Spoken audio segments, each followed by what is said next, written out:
Patient Association with the title Rising the Awareness about Liver Cancer and Multidisciplinary Teams, Information for and from Patients. As we know, in the field of patient community and the changes in the healthcare, nothing is possible without all stakeholders at the table.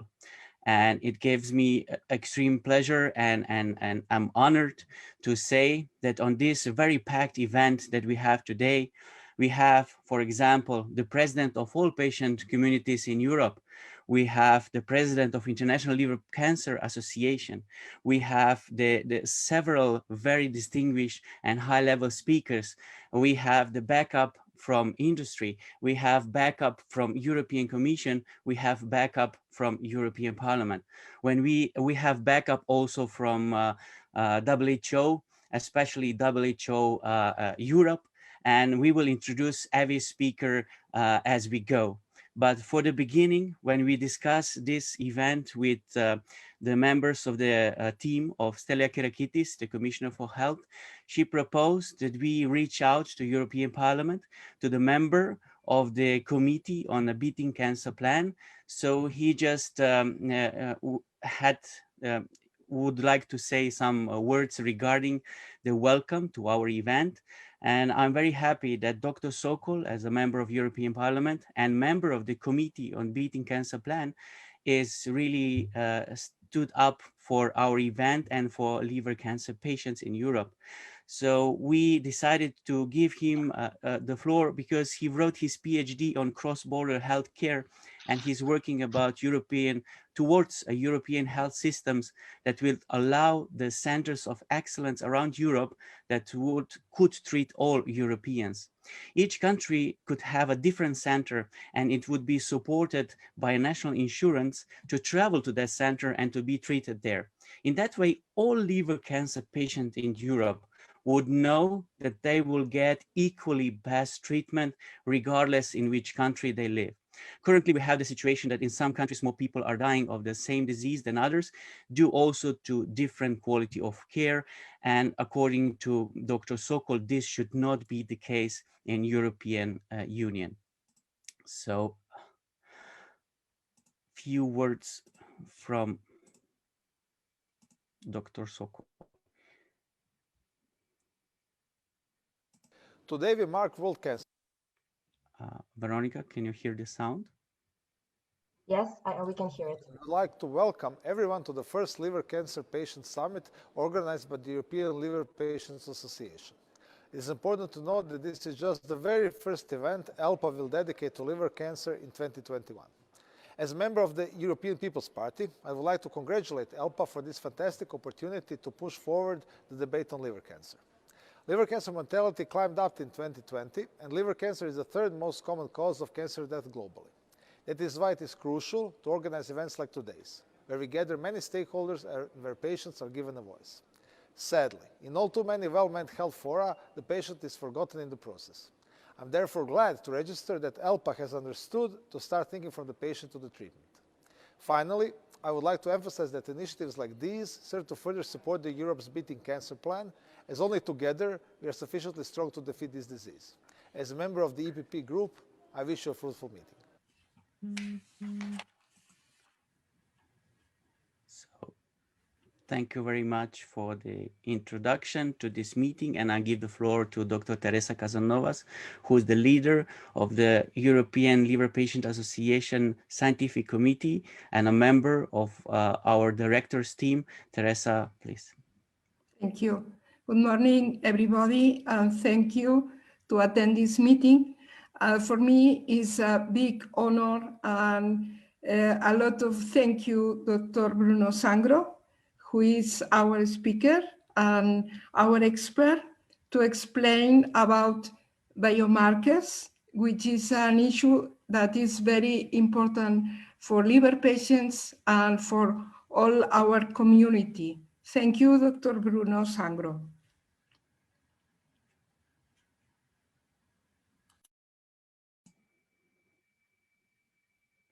Professor Sangro, you need to unmute yourself. Okay, I was saying thank you very much, Teresa, and thank you to ELPA. And it's absolutely an honor. This is not a standard phrase. to be here. And this is so because not only for a personal reason, because I've always believed that there is a need for patient empowerment in liver cancer, as it is for any other disease, but particularly for liver cancer, where there are at least two diseases merging in a disease situation. And not only for that, but as a president of ILCA, the International Liver Cancer Association, I can tell you that we are deeply committed to collaborating with any patient group that has an interest in liver cancer, and there are many, helping create and foster the network. And you will certainly hear from us in the next future with a number of things that we are intending to promote with your help. And with having said this, I will like to share today some thoughts and ideas on what is the state of the art of the use of biomarkers, particularly for screening liver cancer.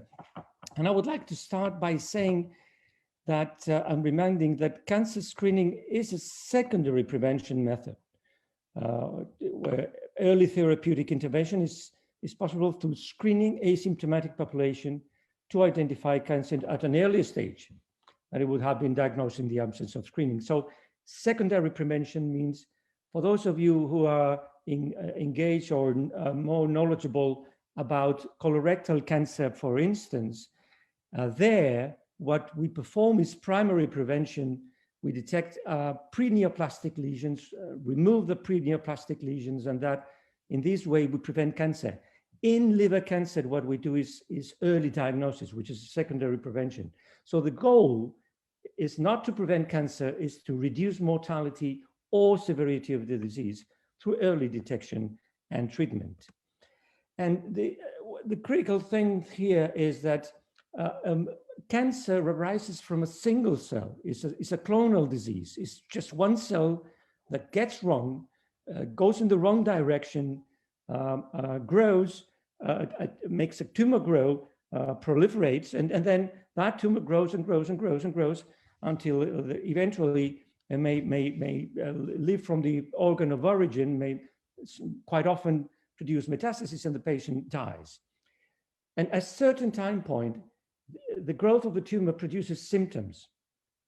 But in many cases, not always, but in many cases, at an earlier stage, can be detected, the disease can be detected by imaging or other methods. And that allows a screening window, a time where diagnosis could be made before symptoms appear. But before is from the time where the disease is detectable, not from the very beginning. We are not able today to detect tumors when they are not visible. The principles of screening, therefore, is that the disease should be an important health problem. Liver cancer certainly is. Fourth cause of cancer-related death worldwide. There should be a window of opportunity. There is a window of opportunity, we'll see. There should be an effective treatment that alters the natural history favorably. And we do have this, particularly with surgical resection and liver transplantation. Treatment should be more effective if it's initiated early than afterwards. And this is absolutely true for resection and transplantation. And there should be suitable screening tests available. And here, and this is what we will discuss basically today, we have suboptimal screening tests with a certainly unmet need for improvement. Before we go into the biomarkers, it's important to acknowledge, to understand what are the data that are available and what are they telling us, that there are a number of biases in screening that involves any kind of screening for any cancer type. One is lead time bias. And what is this? Imagine a patient that develops, or two patients, for instance, two twins, develop a cancer at the same time. And for whatever the reason, these patients cannot be treated. So they will, having the same cancer, die at the same time. So if in one patient screening is performed and diagnosis is made earlier than in the other patient, then by definition, the survival would be better, even if the course of the disease is not altered. And so this may give the false impression that by performing screening, we always impact on the final outcome of the patient. This may not always be the case. This is an important point to consider. The second point to consider is what we call length bias sampling. What is this complicated term? It means that if we have a highly aggressive tumor, as you see on the left-hand side of the slide, a tumor that grows very rapidly, as compared to a tumor that grows more slowly, less aggressively, you see that the window screening is shorter. So if we, for instance, perform a screening test every 1 year, every 2 years, we have more chances of detecting tumors that are slowly growing, because the patient with a highly aggressive tumor will become symptomatic earlier, and then we will seek care for the symptoms and not be detected at screening. And a third important thing that to take into account is that there is always a selection bias. We offer screening to patients. Some patients decide to go for screening, some do not. And that makes a patient accept and be in favor of screening may also make the disease more favorable. For instance, they may be more happy in being resected. They may go to the hospital more frequently. They may be more attentive to any particular symptom individually. So with these three biases, what we have to take into account is that learning if any given screening strategy with any biomarker is effective or not is a complicated task. And this explains, as I will explain very shortly, that it's not always easy to develop good biomarkers and prove that the biomarkers are good so that they can be licensed and used in clinical practice. On the other hand, there are some pitfalls in screening that we have to take into account, because one may consider, I mean, even if we detect less aggressive tumors, or if we only benefit a group of patients, this may be worth being done in every patient. But there are also pitfalls, and pitfalls come, and are very important from a patient perspective, in my opinion, comes from these 3 points. One is false positive results. If the screening test states you have a high probability of having a cancer, and that is not true, you're suffering from these wrong news. We also have false negative test results, and this is absolutely a problem, because it falsely reassures the patient with then subsequent cancer and delayed diagnosis and effective treatment being a concern. And as I mentioned, by identifying less aggressive tumors, we may be diagnosing a condition that may never be clinically significant. And we certainly know this from prostate cancer screening. If you screen patients for prostate cancer at the age of 90, the likelihood that you do detect cancer is very high. The likelihood that the patients may suffer from that cancer is very low. So that will be an unnecessary diagnosis of cancer. So we have to take also into account the harms of screening when we make any evaluation of a screening strategy using any kind of biomarkers. Nevertheless, where are we now? Where we are in a position where the evidence supporting screening for liver cancer scientifically is not too strong, because we lack randomized trials. There's only one in China, quite a long time ago, and it may be not representative of the whole worldwide population. And also because etiologies are changing. Only 10 years ago, hepatitis C and hepatitis B was 90% of the causes of liver cancer. Now, with the fortunately with the advent of effective antiviral treatments, the incidence is already dropping intensely, and so the metabolic syndrome is becoming an increasing cause of liver cancer. And so what was true in the past may not be true in the future. Nevertheless, one of the reasons why we lack strong evidence is that the evidence we physicians in care of liver cancer patients believe that the evidence, even if not high level, is so strong that it may be not appropriate to run randomized controlled trials. It may not be ethical because the evidence is not of the highest level, but is unanimously going in the direction of a strong effect on mortality. And the best example for this is if we take into consideration countries where screening is performed in a very thorough way, and Japan is top for that, a national liver cancer screening program. And we compare that to countries like European and Western countries where most centers do screening, but there is not a national screening program. And we compare that to countries where screening is rarely performed, such as it was in some areas in China, for instance. We see that mortality parallels liver cancer screening. And this is a strong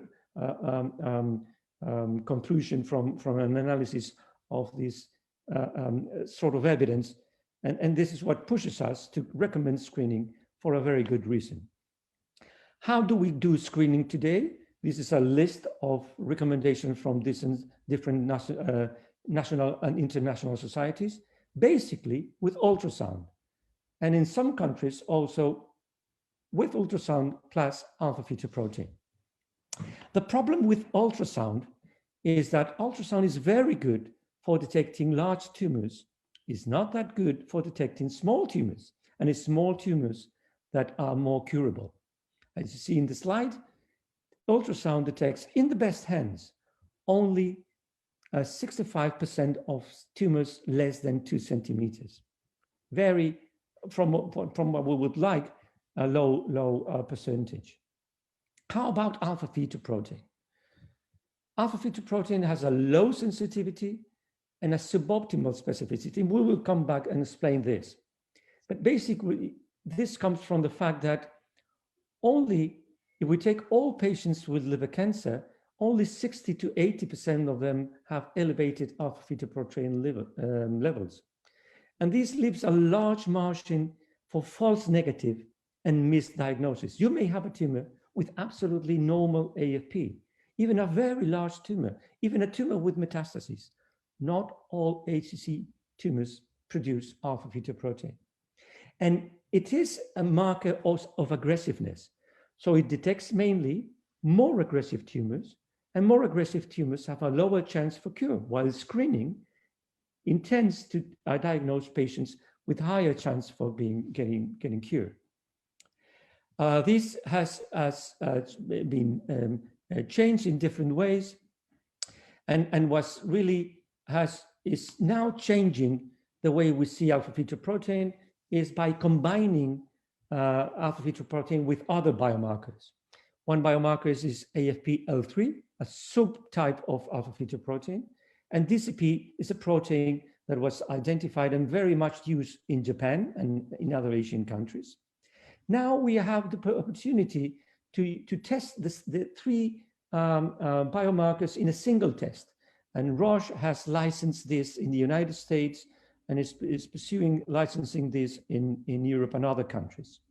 And by testing the three biomarkers and taking into account age and gender, then the ability to perform well as a screening biomarker has increased enormously. This test has been validated in different regions, in different continents. And basically what the performance is that with a given score, the sensitivity, the possibility to detect a tumor, even if it's very small, is quite high, and more than 90%. Even for patients with a normal alpha-fetoprotein level. And this is what is truly important. This is true advantage, and very likely implementing this in a wide scale in most countries would mean an advantage in terms of detecting more and more early cancer, because any biomarker, blood biomarker-based strategy, what identifies our opportunities to perform screening in patients or in scenarios that are less favorable for screening. For instance, people who live in rural areas that for them, going for an ultrasound screening is a problem. They may have the test sent home, just send the blood and have the test performed remotely. And also for situations where an expert ultrasound cannot be available.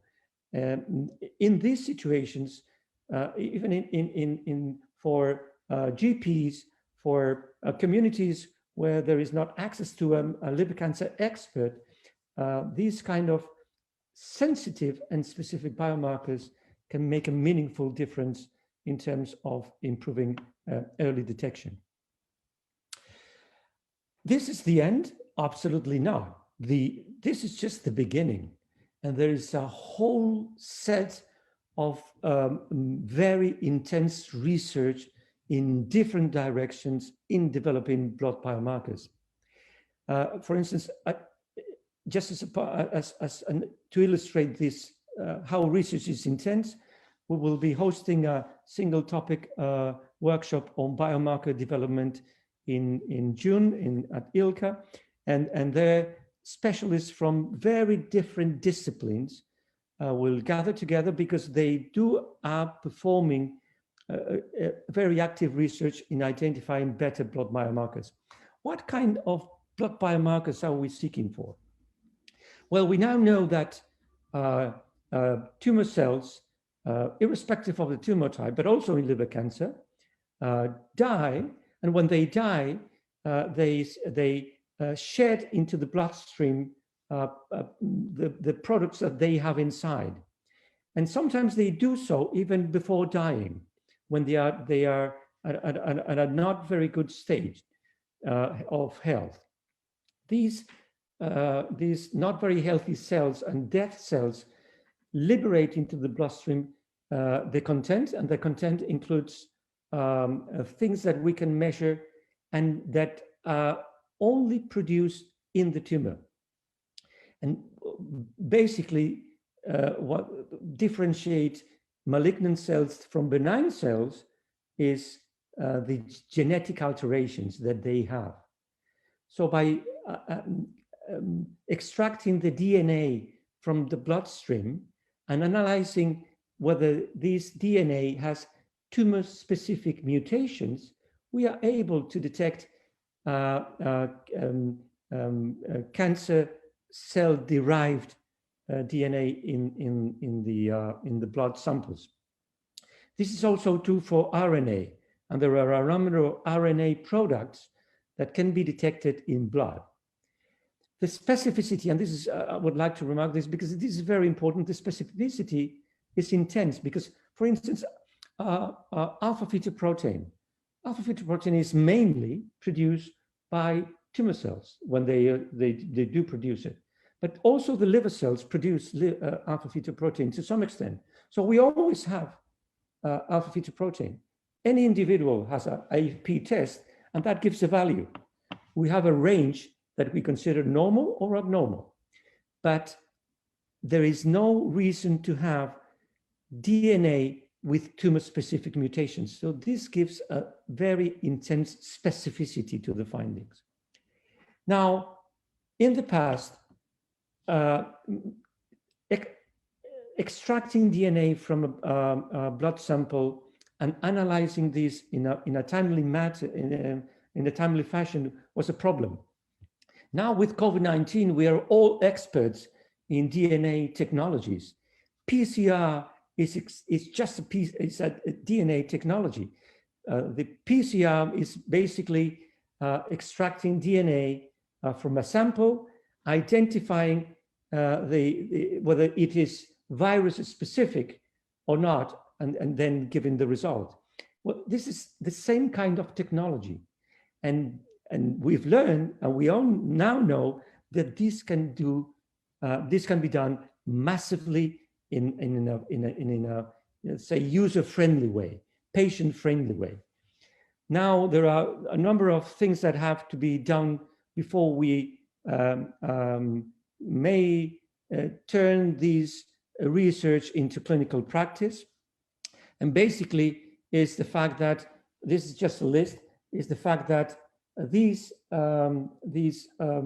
biomarkers have to be validated. And I go then to my very first statements. These are news, but news have to be turned into advances. And to be turned into advances, we have to demonstrate in clinical trials. Again, we are expert now with COVID-19 in clinical trials. We have to demonstrate that this is able to identify curable tumors. And this is my last slide. This is an important thing, because if you're a patient and you get any kind of biomarkers, I've put IFP here, but imagine any of the new biomarkers. If the test says you don't have no tumor, you will go for the next screening time. If the test says you may have a tumor, like a high IFP, then you have to have an imaging procedure. Usually it's an ultrasound. If the ultrasound detects a tumor, then you can be treated and hopefully cured. But if if the ultrasound shows no tumor, then what happens? I have a blood test says I have a tumor, an ultrasound says I don't have a tumor. I'm puzzled, and what can I do now? Do I have or do I not have? So the only tumors that can be treated are those that can be seen. And at the same time that we advance in having good biomarkers, we have to advance in having good imaging techniques. The good news, and this is my last point, is that we now have advances in imaging technologies. And for instance, just a glimpse,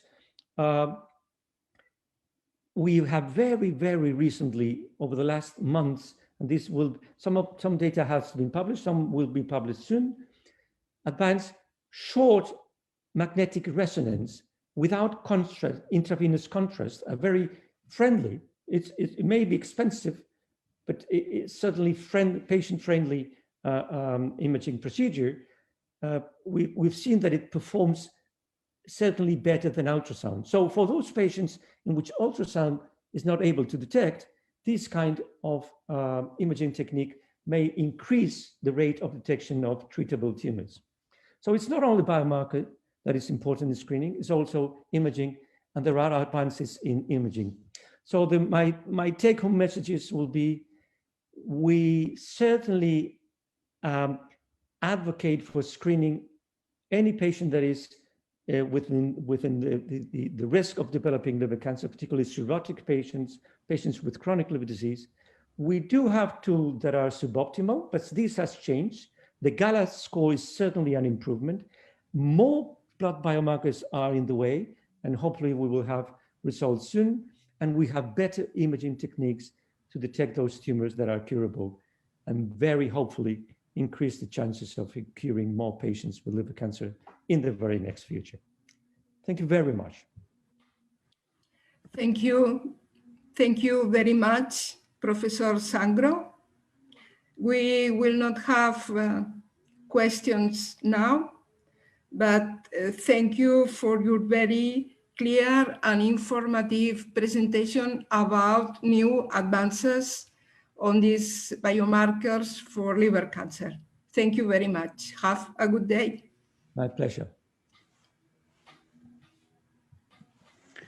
So thank you very much. Without further ado, we will continue with our program. So next on the program is our own Dr. Teresa Casanovas. She's the coordinator of ELPA Scientific Committee, just to give us an overview what ELPA is doing in the scope of liver cancer.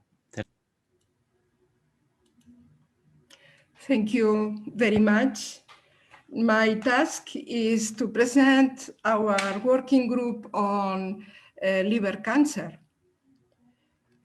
As you know, liver cancer derives and is developed from the cells which are normally located in the liver. The most frequent is hepatocellular carcinoma in 90%. And these tumors are derived from the hepatocytes. But also we have cholangiocarcinoma originated in biliary cells. And we have also other uncommon types of tumors called rare liver tumors. Our group, the members are myself, Marco Korinjak, Milan Miskovici, Lone McCullough, and Cindy Weinbaum. Today, Lone will present the good practices on HCC in Denmark, and Cindy, who is the leader of ELPA Rare Liver Diseases Working Group, she will present the testimonies of patients diagnosed with cholangiocarcinoma. The main objectives of our group is inform and update all ELPA members about the essential information addressed not only for liver patients, but also for general population. And we will organize roundtables, webinars with participation of different professionals, NGOs, etc. Also, we propose the creation of multidisciplinary teams of professionals that liver cancer patients require. And also, we are preparing the white document on liver cancer Europe.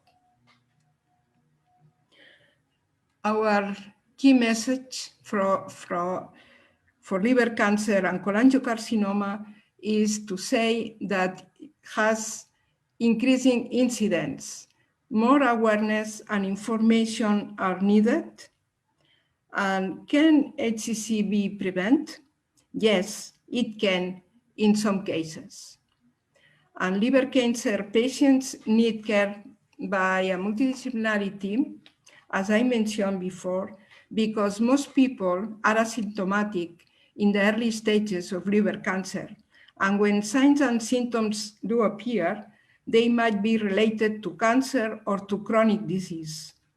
So they need to better individualize this team, the treatment based on the stage of the liver cancer and sequencing possible therapies. And also, I have to mention that currently, due to the COVID, we are very concerned about the delay in diagnosis and treatment of patients with liver cancer.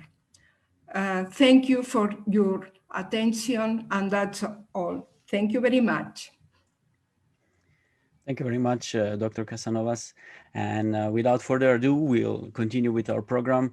And we had to do the presentation from Professor Greco a little bit earlier because he has to attend other activities. But we come to the part which is very interesting. So the part that allows us to work not just in our field, but to reach out to other patient associations.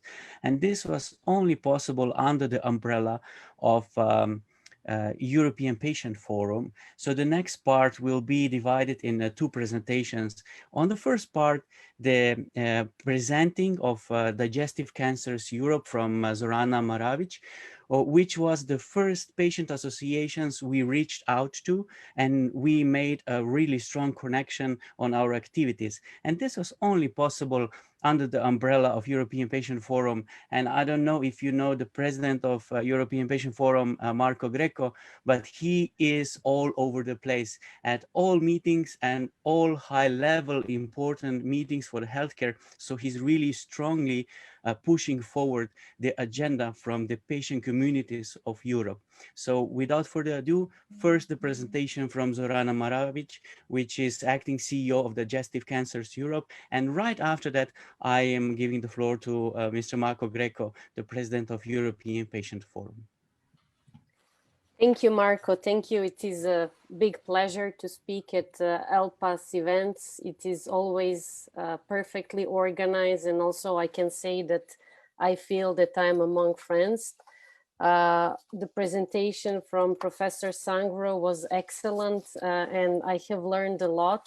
Do you want me to share my slides or would Veronica share them, or Beatrice? As you wish, Zorana, as you Okay, prefer. I can share them. If you have some problem, I have your slide. Yeah, okay, no problem. There should be no problem here. Okay, do you see my screen? Yes. Okay, perfectly. So, as many of you might know, we started as Europa Colon many years ago, and then we grew to Digestive Cancers Europe. So the concept of early diagnosis and screening is something that we are aware of, and there are so many struggles with prevention and screening for colorectal cancer. But I'm really hopeful after the presentation of Professor Sangro that something similar we come to liver cancer, and that we will be able to apply our knowledge and to improve chances of survival for liver cancer patient population. Similar to ELPA, we have 32 member groups across Europe. And usually on this slide, I have a map with all those groups, but maybe because of COVID and because I miss all those people, I felt that it would be better to put the picture of real people. So this is our strategy in one slide. We very much lobby for early detection because it gives patient chances of greater survival. And I will repeat only what Teresa said in her presentation, that we feel that all patients should be treated in comprehensive cancer centers by the multidisciplinary team, where there is the right expertise for the patients to have the best outcomes. Then we also feel that there is a benefit of referring patients to patient organizations, because we can provide the support and guidance that they cannot get by their medical team. Then we feel strongly about empowering patients so they can make decisions together with their team on the treatment that they will undergo. And then we cannot stress the importance of the outcomes measurement, because it is important to understand the patient experience, but also to understand how the healthcare works. And then when it comes to our organization, our aim is to be represented in every country. Currently, this is not the case. For all our groups to have robust membership and to lead national treatment policies, but then in return to be funded by the governments. And I know that, that this is something that is not happening, but if we demonstrate the value, I hope that this will become the case. So I did a small calculation, and I just wanted to show this graph because it shows that for us, the liver cancer, it is not the disease with the highest number of cases, but it is the disease that, with one of the poorest 5-year overall survival.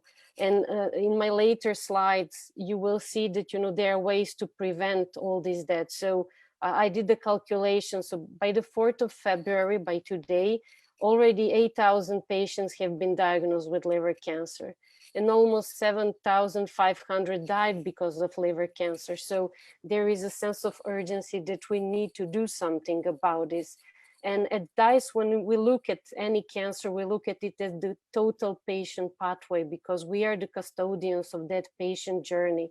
And only by understanding the whole pathway, starting from the research and development, and then to prevention, early diagnosis, treatment, and back to work or end of life, we can understand what are the gaps, what are the problems that we need to improve, but also we examine the best practices that we might apply, so the patients have better chances of survival. So when it comes to research, this is the graph that I'm not sure whether all of you understand, but I will try to explain. So here we have the percentage of research, and this is, let's say, the burden of the disease. So everything that is below this line is not good. Everything that is above the line is good. So you can see that liver cancer is just on the line. And I can say that there have been definitely some improvements when it comes to liver cancer treatment in the recent years, and that the situation is not as bad as in esophageal, pancreatic, lung, colorectal, and stomach cancer. But still, we believe that further research should be done, and also that research should be prioritized based on patient insights. When it comes to prevention and early detection, it seems that a lot we can do. So as Teresa mentioned, hepatitis B vaccination, timely treatment of hepatitis C, changes of the lifestyle, and then also this resonates with Professor Sangro's presentation, monitoring the people that are at high risk, and hopefully with the new developments, with the new randomized clinical trials that will prove that some biomarkers might point to the early detection of liver cancer. And I must say that I'm very hopeful for the Europe's Beating Cancer plan when it comes also to prevention and early detection. When it comes to treatment, I have showed this, this table for the reason that, as you can see, when it comes to 5-year survival, the 5-year survival for liver cancer patients in Belgium is 20.7%, while in Lithuania it's, for example, 8%, or in Poland it is 10.8%. So is there something that we can learn from Belgium, and are there the practices that we can apply to improve the chances for all liver cancer patients for survival? This is what I learned from Teresa. I have to say how the multidisciplinary team is very important, and because liver cancer is one of the most complex cancers to be treated, that this multidisciplinary team is even bigger than for other cancer treatments. So I come to DICE, to what we do. So we educate our member groups to our masterclass series. We also do awareness raising and campaign provision, which for the liver cancer we will do during the occasion of Liver Cancer Awareness Month. Together with ELPA, we are working on the white paper on liver cancer. Then on our website, if you go, you can see that we have health economic analysis for all digestive cancers, including liver cancer. Then the data maps that compare the data that I just showed. We are developing materials to educate patient population through our member groups. And also we have tools for patients to, one is to find the clinical trial, and the other one is drug database. So as a conclusion, during our last meeting that we had together with ELPA, Marco said that together we are only stronger. And I hope that, Marco, you don't mind that I'm repeating this, because I really believe that only by working together in the field of research, prevention, early detection, and patient support, we can make a difference for liver cancer patients. And thank you for giving me the opportunity to be here. Thank you very much, Zorana, for the excellent presentation. And we will just move forward to the speaker I introduced also before.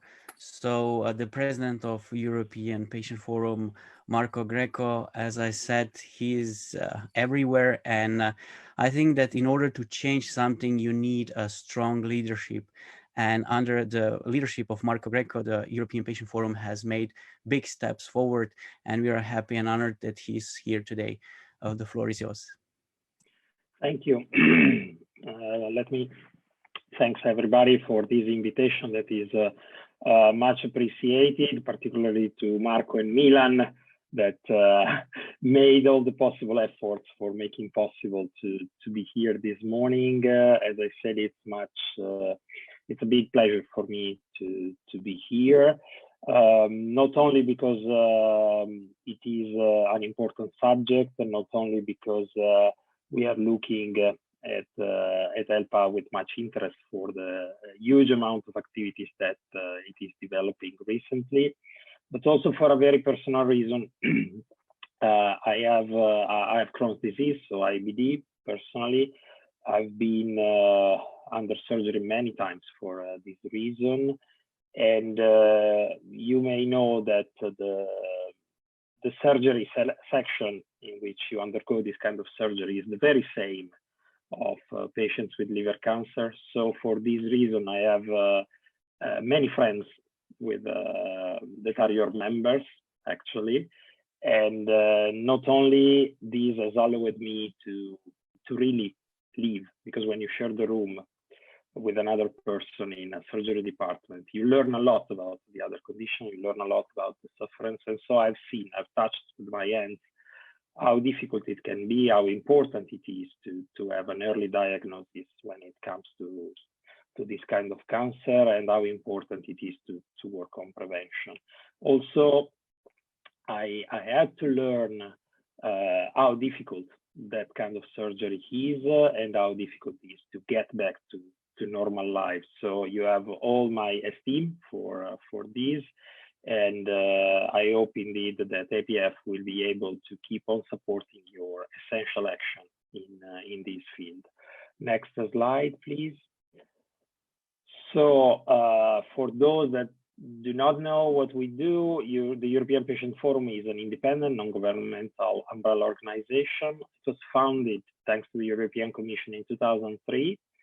And up to today, it is joined by 75 national coalition and EU disease-specific organizations, as it is ELPA. Our vision is a Europe where patients' organizations are valued partners in creating equitable, person-centered, accessible, and sustainable healthcare system based on patients' unique expertise. It's essential to integrate patients, particularly in this field, in the cancer field, in every step of the long journey that a patient has to undergo. This is essential not only for offering a better treatment, but also, as many people outside there, it's worried and concerned when it comes to us about the cost of treating us, for being more efficient.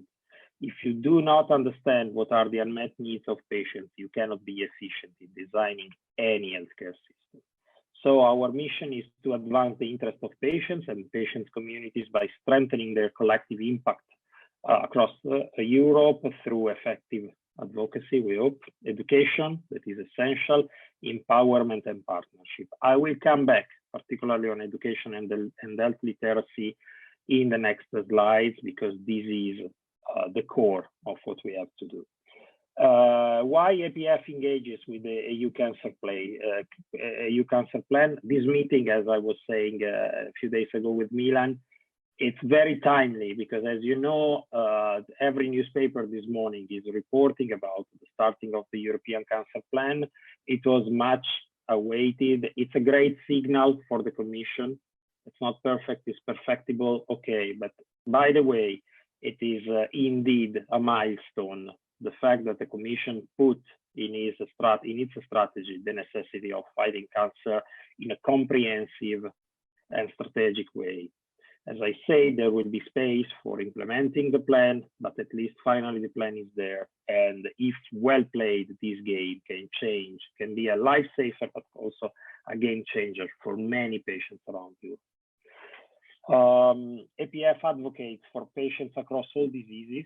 Cancer is, of course, one of the leading causes of death and disability, and for sure it is at the core of our priorities, because cancer has a huge societal and personal burden of illness, death, loss of productivity for some, and also cost.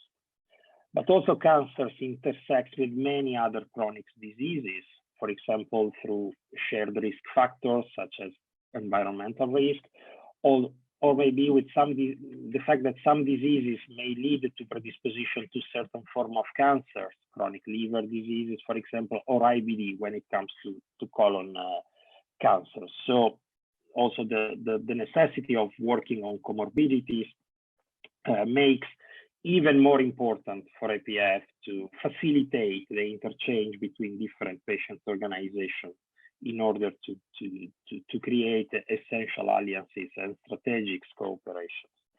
Many APF members are representing different cancers directly or indirectly, and so an effective cancer plan may potential benefits for other, may also represent a potential benefit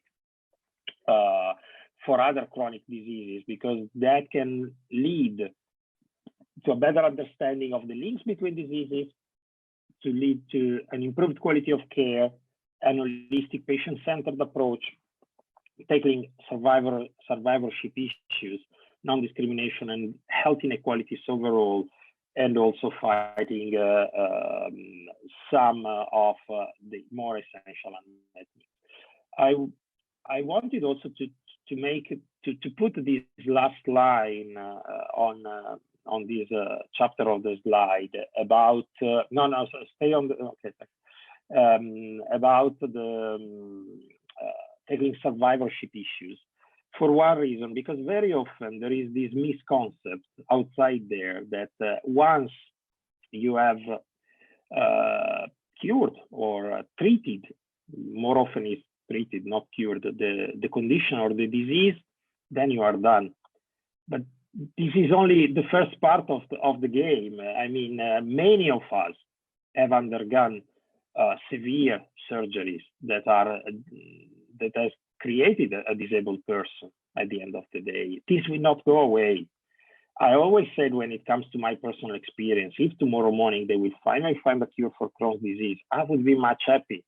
But I've lost over 25 years, more than 4 meters of bowel. Nobody will give it back to me. And so the majority of my problems today are related to the long-term effects of the disease rather than on the disease itself that is more under control. The same it happens to cancer patients, because once you have beaten cancer, in any case, you will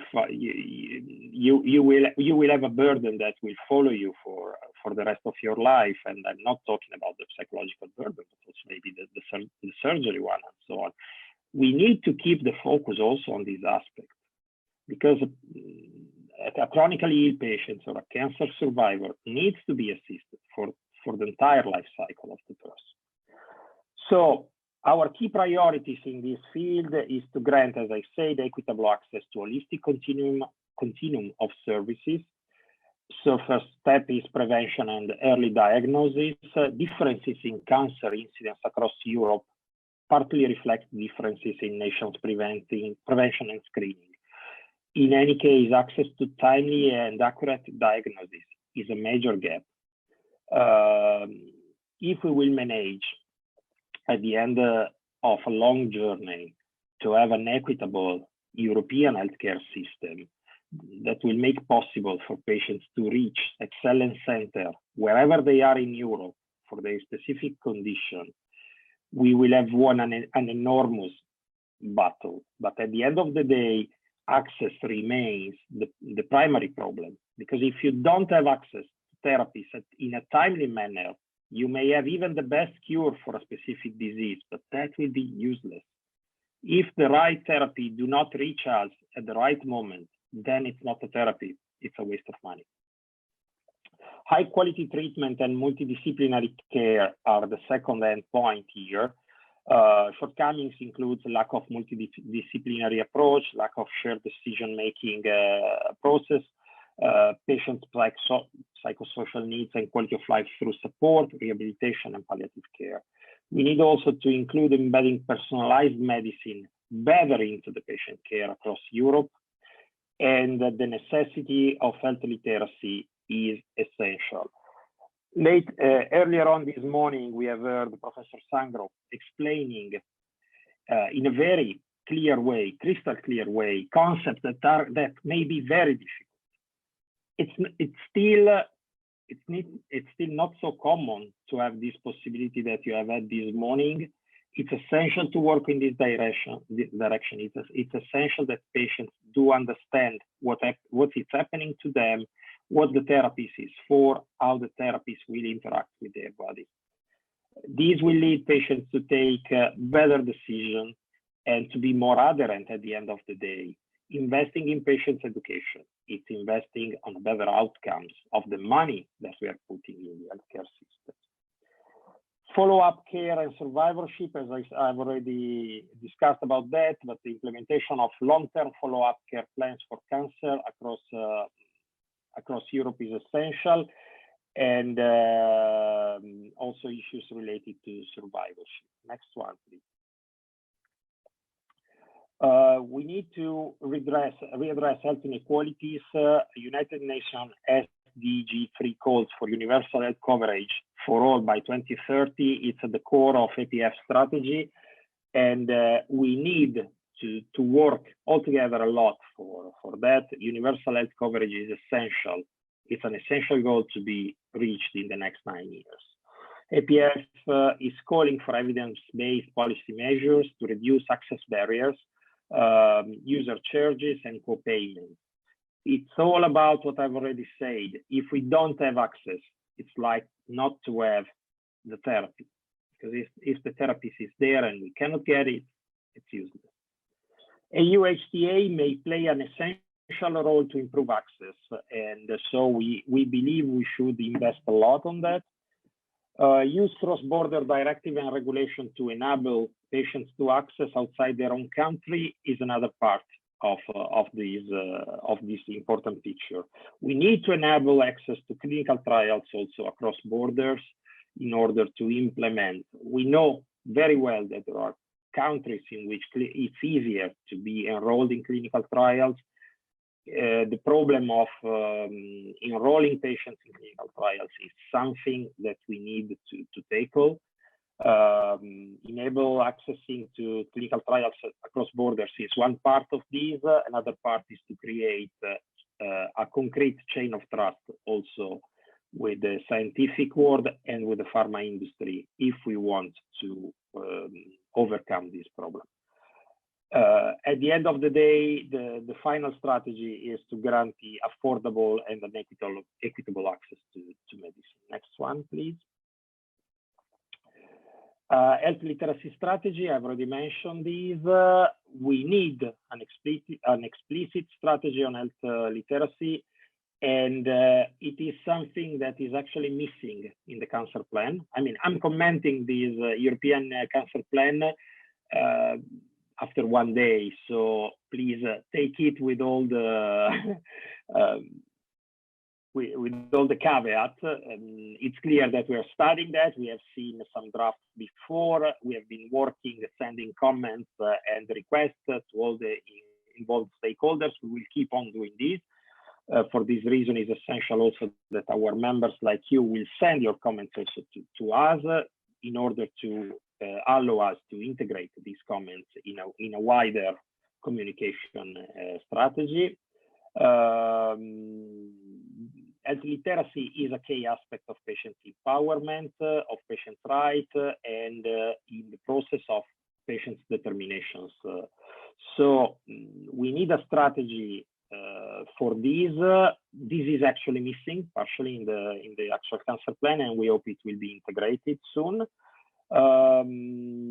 But it has to be clear that health literacy cannot be tackled only through educating individuals.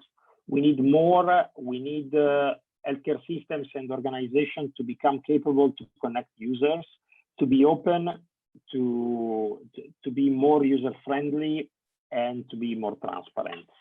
Next one, please. Focus on patients' unmet needs, including underrepresented groups, is the first step for granting the fact that any innovation in cancer could be done for patients and developed with patients. We need more investment in epidemiological, biomedical, and genetic research with synergies when it comes to data strategy, innovative health leadership, and artificial intelligence. These will be the hot dossier in the next years. Mainstream and upstream involvement of patients in research and development already have collected good examples of practices that are working well. EMI Paradigm, EUPATI, these were two projects in which APF has played a coordinating role. EUPATI has just started the second phase with the beginning, with the starting of the new foundation. I'm inviting all the patients here today to join the course in the future, because it works every minute spent. It's long, it's time consuming, but it works a lot. It's important, it's essential also to understand the importance of including research on real world evidence and treatment optimization and combinations for new existing treatment and comparative effectiveness of them, because innovation is also encompassing better ways of delivering care. As I said, it's all come around the concept of access. Next one. Next. Sorry. Okay. Well, as you know, as you may have heard, APF is also working on data. Currently, EU data fails to capture many aspects of healthcare access and quality that matter to patients. There is a need to be more focused on outcomes and experiences of patients. Quantitative and qualitative research is indeed into the real access barriers experienced by patients. In collaboration with patient organizations, there are already some initiatives that can be used for further work also in the context of the European Cancer Plan, such the experience of the project Paris by OECD. Patients organization, by the way, should keep on playing a role, an essential strategic role when it comes to data governance, shaping policies and on sharing and reusing data in effective and efficient and ethical way. Please do not forget an essential part of this story. When we talk about data, we're talking about the data of patients. When we talk about medical data, we're talking about our data. Patients is the owner of the data that is giving to the research community for the development of better therapies and better treatments. But at the end of the day, it's something that belongs to patients. And this is essential to be understood for the development of future policies around data. Next one, we are almost at the end. Key priorities for APF, let's say a meaningful, systematic, structured patient involvement. The thread that runs through all our work, the red thread, is patient involvement and patient engagement. We have dedicated an entire Congress at the end of 2019 about that, because this is needed to make sure policymakers understand what is important to patients, from the very broad to the very granular and specific matter. We think that the EU plan actually should be in line with the commitment of OECD, which includes all the EU countries, to include patients' perspective in assessing health system performances. For some strange reason, health system is one of those markets in which the opinion of the end user are not considered very often. When it comes to economics, every time you want to measure the success of something, if a certain market in a specific area is working, you go to the users. When it comes to healthcare system, very often this is not happening. This is one of the mysteries of our work. Investment is needed in frameworks, structures, methodologies to facilitate this. PI is needed in defining a common language, defining unmet needs, what endpoints and outcomes measures to look at. In short, we need that in order to ensure value for future innovation. There is no sense in innovating in fields that are not needed by the patient. APF with its members can bring added value, connecting learnings from cancer plan across chronic diseases, and existing best practices from chronic disease field can inform also the cancer plan. We need to join together, to work together between many organizations, because our knowledge, our know-how can make indeed the difference in the implementation of the cancer plan. This document is important. This plan is essential, but what is really important at the end of the day is that in 5 years from now, we could look back at it thinking that it was the beginning of a great change and not a nice document to read. So next one, what does the cancer plan promise? How well does it answers to our calls? Well, it's important to be aware that these brief comments are based on my first look. So please consider that there could be some mistakes and some misunderstandings.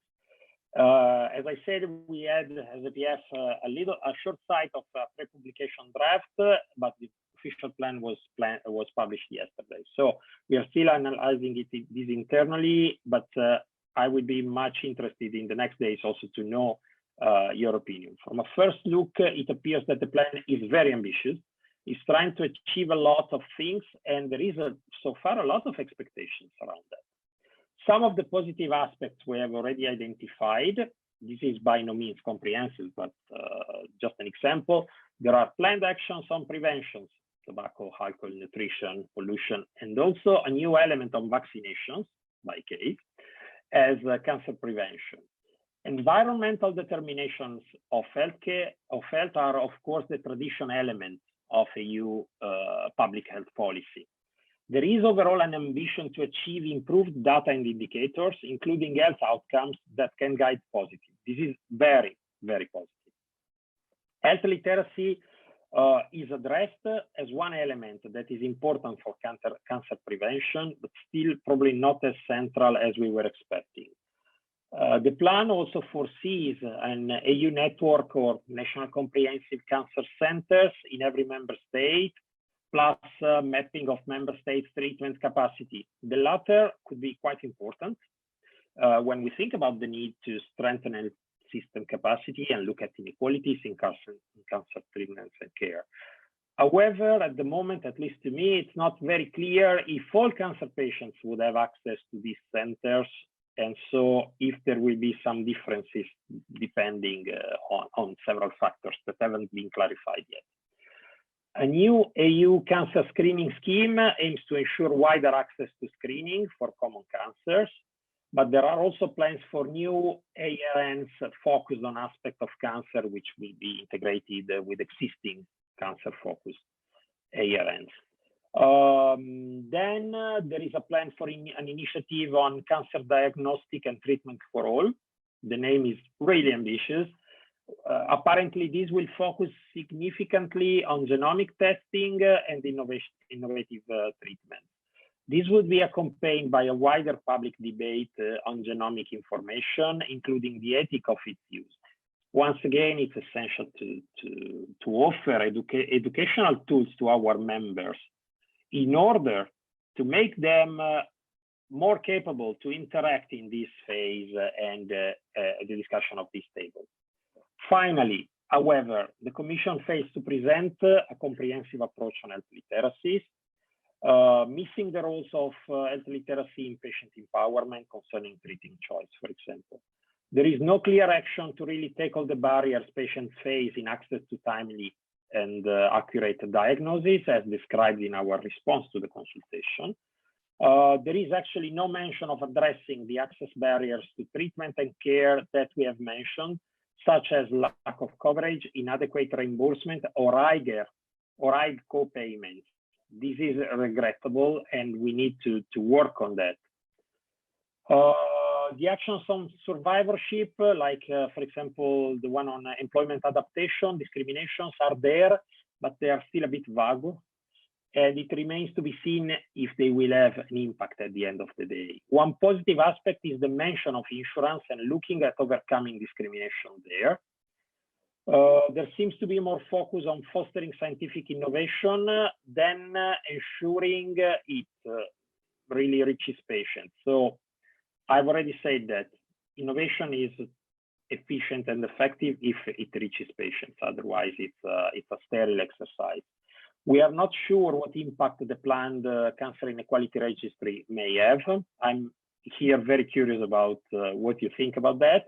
Patient-centered elements of professional skills training are not mentioned at all.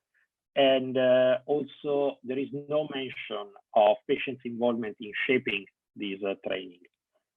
Last point, there is no particular mentions of patients' organizations' roles or inclusion of patients' organization in governance in the planned implementation group. This is something that we will follow up for sure. So next slide, that is the last one. We are liaising with the key people, Commission, European Parliament, and stakeholders for following the implementation of this document. We will engage in the next steps, hopefully being given the opportunity to improve this plan. The patients group voice will be important in ensuring that all the promises will be realized. We are here to support you and to work together with you in order to advocate for patients with cancer and for our entire community, because this document, as I said, could be a game changer in our life. Thank you very much for the time you have given me. Thank you very much for inviting me and for what you are doing every day for the patients you represent. Thank you. Thank you very much, Mr. Marco Greco, for excellent presentation and all the also critical points. I forgot to mention that we value really not only your positive side, but also being able to raise some critical points that needs to be addressed. But without further ado, we do continue. And I would like to introduce our next speaker. And it's my great pleasure to say that when I first met Professor Emmanuel Romero Gomez, I didn't know who he was or what he has done for patients. And I was deeply impressed by the research and everything that he's leading in his laboratory. And when we were having a meeting in Sevilla, he was also there to open up our meeting. We tried to develop together a project for European Commission. Unfortunately, this is also in the state of making it. And I was really, really deeply moved that he is on the side of the patient. And he is a great friend of European Liver Patient Association. So Professor Romero Gomez, the floor is yours. Thank you very much, Marco, for your words. It's a great pleasure for me to be here and trying to share my screen. Okay, it's okay. Okay, I would like to thank Marco, Teresa, for inviting me. For me, it's a key aspect in our daily working, because sometimes we are separating the patient from my point of view, but we need to keep in mind that all of us, we are potentially patient, and we need to work together trying to face many unmet needs that we have in this very exciting field, in the relationship between liver cancer and mortality, how it's increasing, and how can we manage. Today, I'm trying to just to summarize on these demands is the mortality and cancer beyond the liver. This is very important. And for example, today, the World Cancer Day, mortality and the liver cancer, mainly hepatocellular carcinoma. How can we address the screening? How can we address the metabolic risk factors? And for sure, we need to keep in mind that beyond the hepatocellular carcinoma, we need to fight cholangiocarcinoma. This is an excellent paper from Aline Allen from Mayo Clinic in the state, including 4,700 patients with NAFLD versus 14,000 patients without NAFLD as controls.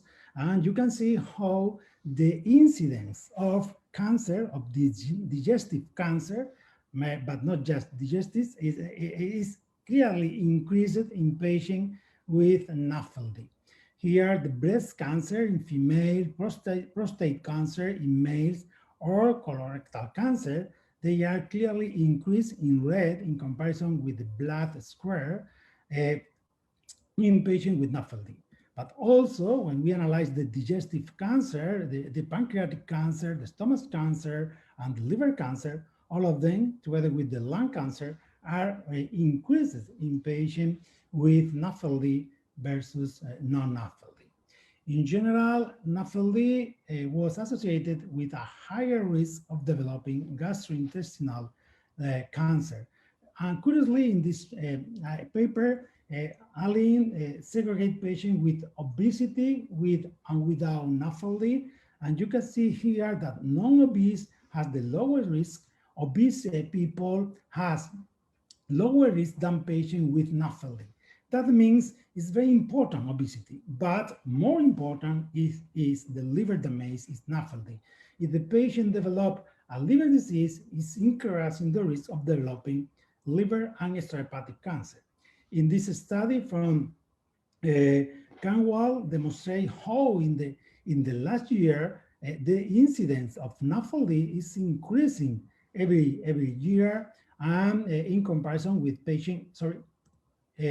in comparison with patient with control patient. Liver cancer is a major health problem that take place in a liver injured, in a liver with a disease, and non-alcoholic fatty liver disease, metabolic associated fatty liver disease is a major risk factor for increasing this incidence. In patients with cirrhosis and NAFLD, the incidence of liver cancer could be so high as 10.6 out of 100,000 people.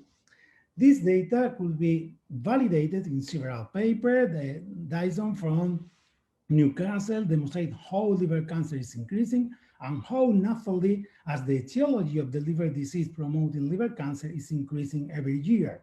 Raluca Pais from Paris demonstrate how from 1995 to 2015, the percentage of liver cancers associated with NAFLD increased from 2.6 to 20%. That means that it's true. 20 years ago, this problem doesn't exist, but it's increasing, probably related to the outbreak of metabolic risk factor, the outbreak of diabetes and obesity, promoting liver disease and promoting liver cancer. Here, the risk of developing liver cancer according to obesity or according to diabetes could be by 1 to 3 times much higher in obese people, and also in diabetes between 2 and 4. That means type 2 diabetes is a true risk factor for developing liver cancer, for developing NAFLD and liver cancer too. This is a similar, if we have this clear relationship between liver disease, metabolic associated fatty liver disease, and liver cancer, we can detect the majority of cancer related to the higher liver disease, but we don't need to develop cirrhosis before the appearance of the liver cancer. Several groups, they are trying to better stratify the risk in this patient. I would like just to show you that in this study from Liu demonstrate that 2/3 of the patients with liver cancer associated with NAFLD were cirrhotic. That means 1/3, 1 out of 3, were non-cirrhotic. 2/3 were also diabetic, 1/3 obese, the majority of them male, 80%, in older people. For sure, the genetic background, the PNPLA3, is another risk factor for developing liver cancer in patients with NAFLD. Some groups develop a score. This score includes age, transaminase, platelet, and diabetes, and could segregate patients in 2 groups depending on high risk or mild risk, but a little bit more sophisticated calculator. This one is very similar to our EPAMED fibrosis score, including age, gender, body mass index, diabetes, platelet, HT, ALT, and albumin. We can divide patients in low risk, intermediate risk, or high risk. And we can try to better select patients at risk of developing liver cancer, and we can put all our research detecting as early as possible the liver cancer in this group. This is a paper is impressed from Luca Valenti group in Milano, and it's a very interesting and very elegant study trying to demonstrate how these key genes usually associated with the progression of MAFLD, the progression of fibrosis in patients with MAFLD, including PNPLA3 is the major gene, the well-known, the TMCSF2, and both T7, GCKR, and the HSD17B13. This gene is a gene to promote steroid, and when it's mutated, could be a protector of the liver and decrease the risk of progression and decrease the risk of liver cancer. Putting together these 5 genes in just one formula, we can hide patients with low polygenic risk score or patients at high polygenic risk score. And this high risk increased by 2 to 3.5 times the risk of progression and 2.5 the risk of developing liver cancer, both in cirrhotic but also in non-cirrhotic patients. I think it could be a very interesting tool when validated in external cohort to in the decision making in our clinical practice when taking care of this patient. Beyond the liver cancer, the hepatocellular carcinoma, the cholangiocarcinoma is strongly related with NASH. In this multivariate analysis, age, body mass index or obesity, and the presence of NASH in the liver biopsy were independently associated with the risk of developing cholangiocarcinoma, increasing the NASH by 3.3 times the risk of developing cancer. That means that we need to keep in mind that in patients with MAFLD developing a liver tumor, we need to think that it could be a hepatocellular carcinoma, but also a cholangiocarcinoma. And the management is completely different, and we need to be aware of that. What can we do in patients with liver tumors? We need to repurpose drugs. It was a thing that we were trying to do in the COMET European project that we shared with Marco and the ELPA, and I hope in the future could go ahead. In this study, we analyze how the different drugs we are using every day to treat diabetes could impact on the risk of developing liver cancer. And we have very exciting results because metformin protects against liver cancer, but sulfonylureas increase the risk. On the other hand, pioglitazone could protect against the liver cancer, and insulin therapy increase by 2 to 5 times the risk of developing cancer. That means that when we are taking care of a patient with diabetes, we need to keep in mind which drugs could protect the liver and could protect from liver cancer versus these drugs that promote progression and liver cancer. Beyond the anti-diabetic drugs, the statins, we have a large experience using statin. We can find a true effect of statins on the risk of liver cancer, and science in gastroenterology in 2013 demonstrate how statin in overall decreased by 0.63 times the risk of developing liver cancer, including many types of statin, both hydrophilic, pravastatin, rosuvastatin, or fluvastatin, and also lipophilic, like simvastatin, atorvastatin, and lovastatin, that they are the more frequently used. For that, we can try to improve the liver health, and until now, the best manner to improve the health of the liver in patients with MAFLD is lifestyle intervention, modifying diet and implementing physical activity. We can promote weight loss, and if we reach 10% weight loss, we can improve the fibrosis stage. We can promote regression of at least one stage of liver fibrosis, but also promoting NASH resolution. And this improvement could impact on the progression to liver cancer. On the other hand, we can take in account the drugs, the anti-diabetic, the lipid drugs like metformin and statins or pioglitazone to avoid the progression to liver cancer. From my point of view, step by step, we need to take in account the fantastic talk today in this roundtable.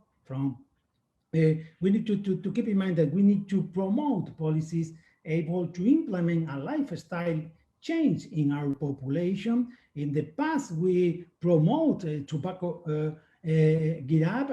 People need to stop smoking because it's dangerous and promotes a large amount of money that we need to waste taking care in patients due to disease related to the tobacco. We need to keep in mind that if we avoid diabetes and obesity, if we can implement a diet and a physical activity as a manner of healthy life, we can avoid the progression of liver disease and we can prevent liver cancer.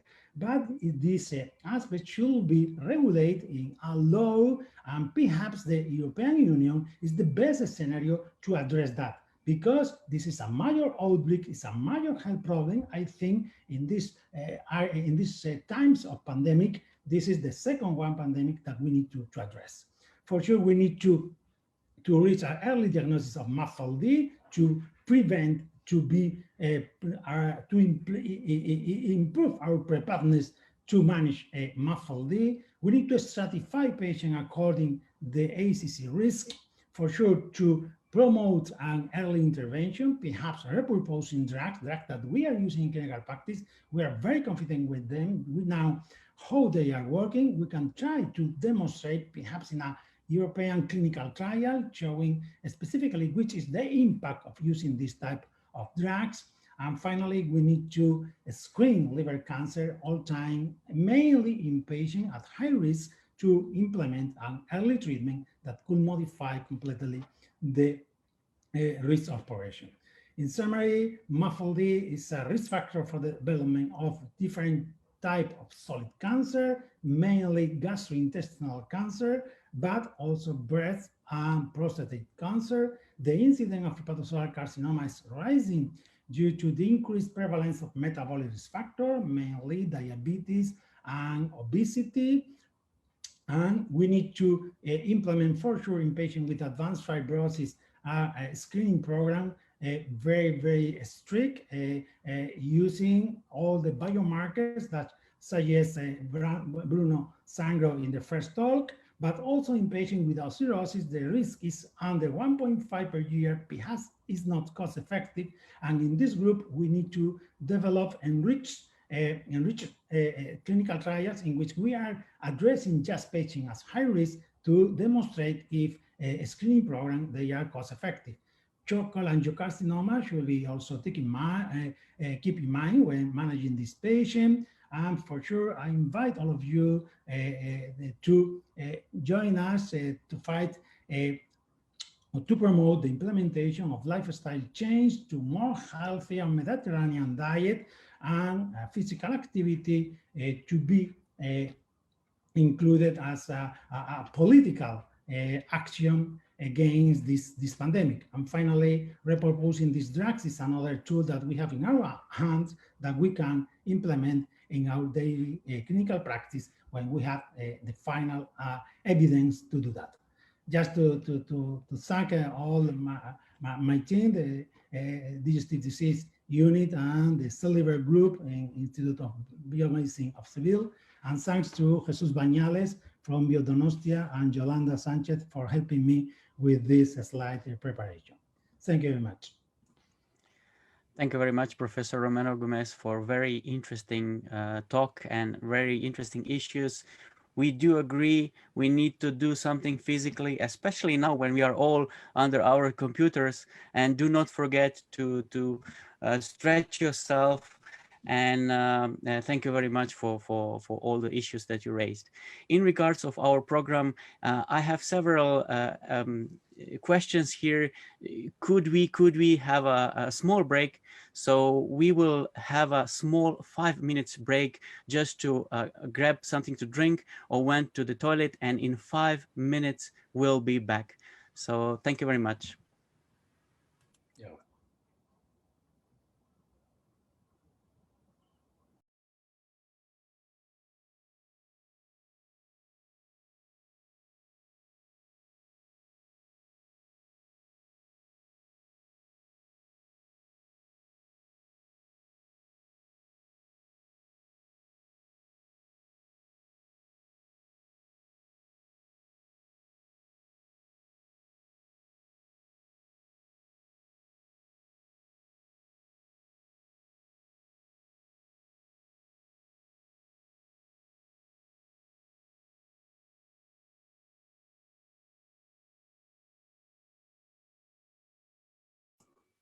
But also we can use the break to communicate a little. So how is the situation in Sevilla?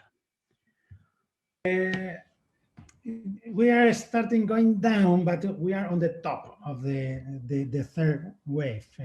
We have many cases, many people on the hospital, but the situation is not, fortunately, is not close to the collapse. We have a new hospital from the Monday this week, and I think we can control this third wave in the next couple of weeks. Waiting that vaccine is working for the next, because this virus is horrible. It's able to infect many people. I cannot exactly how it's happening, because it's the ability of the virus to infect thousands of people every day is unbelievable. But it's true. It's not that the mortality seems to be a little lower than in March, because we are doing more PCR, we are doing more diagnostics, but it depends on the number of the patient infected. As much higher the number of infected, much higher mortality, for sure. And how is Slovenia at this time? Sorry to hear that. I think the situation is everywhere the same. So we are still under lockdown, looking forward to the vaccinations, but they're getting there slowly. But I think that also the communities, also the patient associations, we are doing anything that we can, and we are more on Zoom and more on excuse me, telephone Marco. calls. Yes, Milan. Hi, Milan. Can we cut the slides because we are online? Okay. Sorry, Milan. Yes, no problem. We will be back in 2 minutes. So yeah. Okay. Sorry, Milan. Yes, no problem. We will be back in 2 minutes.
So welcome back after this short break, and we will just move forward.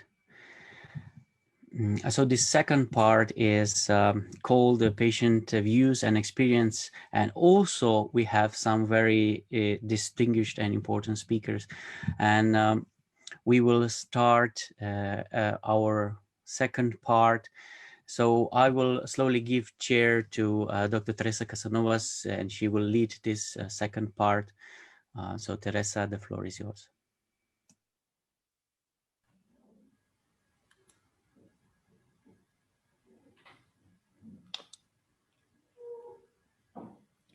Hello, dear participants in the first ELPA summit about liver cancer for patients, from patients, and with patients.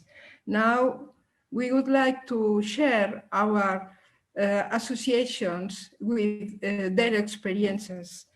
We will present the experiences in Denmark about good practice, a model of primary care centers in Denmark. Then the testimonial videos of 2 patients diagnosed with cholangiocarcinoma in Israel. And the third, by Mr. Joan Ribas, a member of l'Associació de Malalts i Transplantats Hepàtics de Catalunya. He will present his experience in their association about detected priorities of patients and families on the waiting list for liver transplant during COVID. Thank you very much. And we will start with Lone. Okay, thank you. In Denmark, we have a number of successful research groups involved in many areas of primary liver cancer. Despite our individual achievements, we all see the need for concerted action if we want to enter the world stage. And that's what we do. With the formation of the Danish National Center for Primary Liver Cancer, DPLCC, the plan is to build a unique national platform for primary liver cancer research, a center operating at the highest international level, while also providing an effective and vital framework for the optimal implementation of evidence-based therapy in Denmark. The aim is to have evidence-generating clinical trials on offer to all patients with primary liver cancer. Such trials will explore new treatments and primary, secondary, and tertiary prevention. Other research will cover the spectrum from bench to bedside, from cancer development to end-of-life care. The formation of DPLCC will enable research and innovative developments regarding all aspects of the life of a patient with primary liver cancer. The incidence of primary liver cancer has increased considerably in the past decade, and patients face a very poor prognosis with a median survival time below 1 year and a 5-year relative survival of 10%. Several Danish research groups conduct international level research in primary liver cancer, from basic research, animal studies, and epidemiology over imaging to surgical techniques. But this research has not been coordinated and so has not reached its full potential. Recent years have seen advanced in the clinical management of primary liver cancer, and DPLCC aim to be an active partner in this promising development. Taking together, there is a growing Danish innovative and scientific activity in this field. However, to realize the full potential of this development, a nationwide coordination is needed to harvest the benefits of this expertise synergy from related projects and the access to data and biological material from the entire country.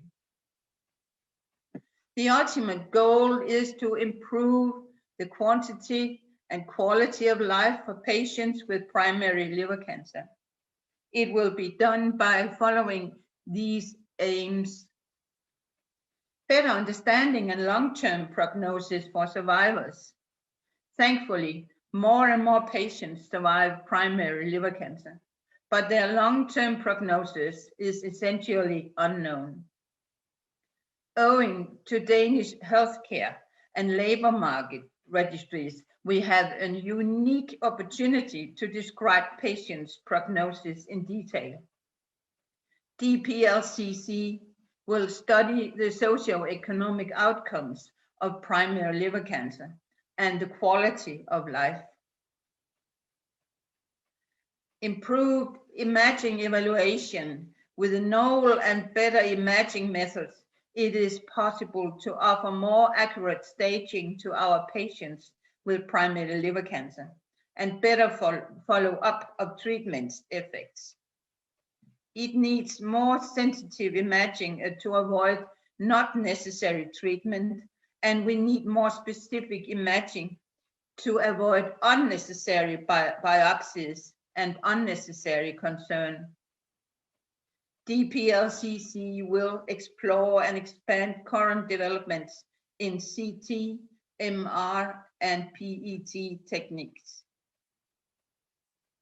It is a strong point that DPLCC includes clinicians involved in the daily management of primary liver cancer in Denmark, and it will include all researchers working in the field of primary liver cancer. It is known that research and clinical work go hand in hand. Advances in research must be implemented in the clinic, and through the clinician work, it must provide the data and raw material for research. The work will be organized in work packages, each of them focusing on one of the clinical aims presented above. With this organization, they maintain a focus on the patient, and it will then include the necessary expertise in every work package. The organization behind the center have, among others, members from patients with primary liver cancer, interact with clinicians, physicians, nurses, dietitians, and other staff. Successful interaction is the cornerstone of DPLCC. DPLCC involves all clinicians caring for patients with primary liver cancer in Denmark. We are all dedicated to the patient.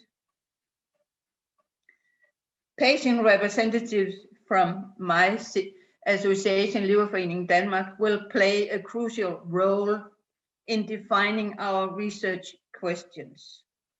In Denmark, we have unique registries that can be used to examine long-term prognosis in terms of socioeconomic status, employment, marital status, and income.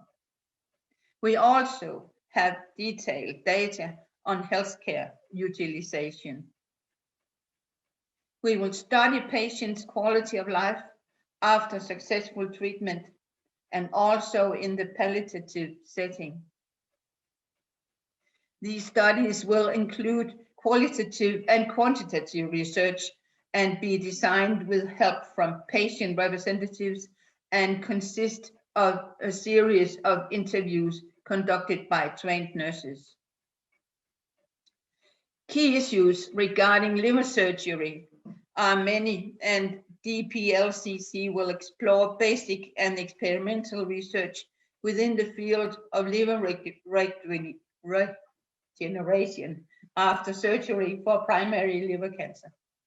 The plan is, among other things, to develop new surgical techniques and to explore the use of circulating tumor DNA in the blood to detect early recurrence of cancer after curative surgery. Other members are from oncology, pathology, epidemiology. But the main challenge to this project is the number of patients with primary liver cancer in Denmark. According to the Northern Registry, the number of primary liver cancer in Denmark in 2016 was 11.6 per 100,000, around 700 for men, and 4.6 per 100,000, around 300 for women, both with increasing trends in recent years. This means that we can expect around 600 new patients per year, and it is a growing problem. The very fact that it is a small patient group means that it is often overlooked and requires special attention. Thank you.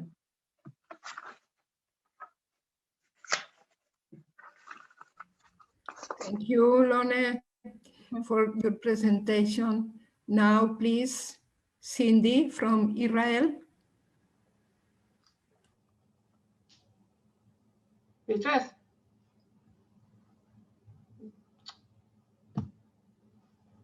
All right, B is supposed to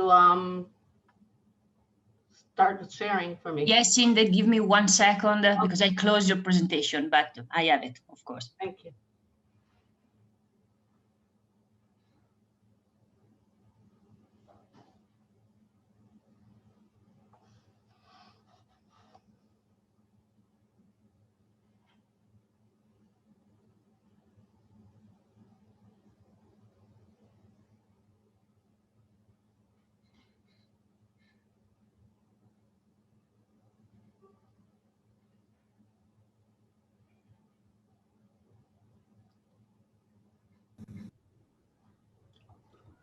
Okay.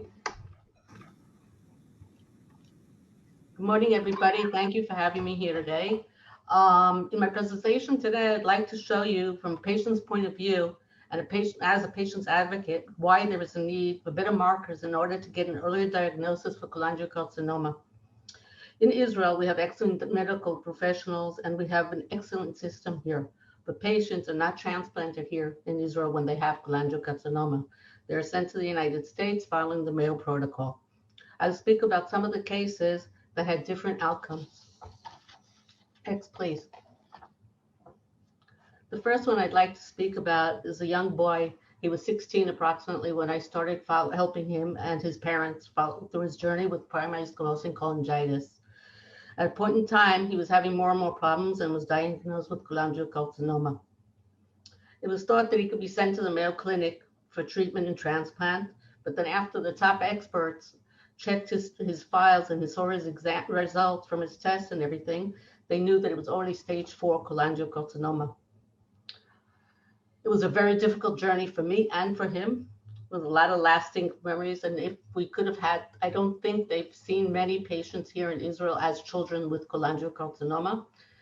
At one point, I was looking for a child that he could be in contact with, that maybe somebody that could help him. And I found a child in South Africa that was the same age as him, and they both passed away from cholangiocarcinoma.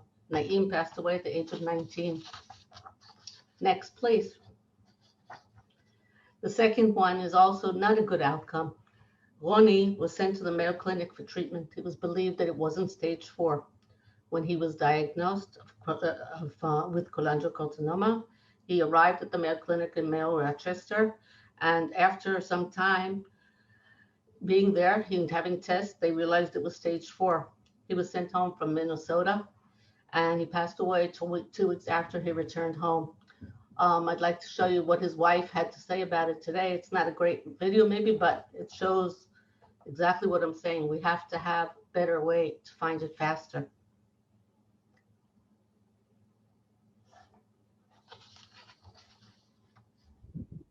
Hello, my name is Rina Sasson.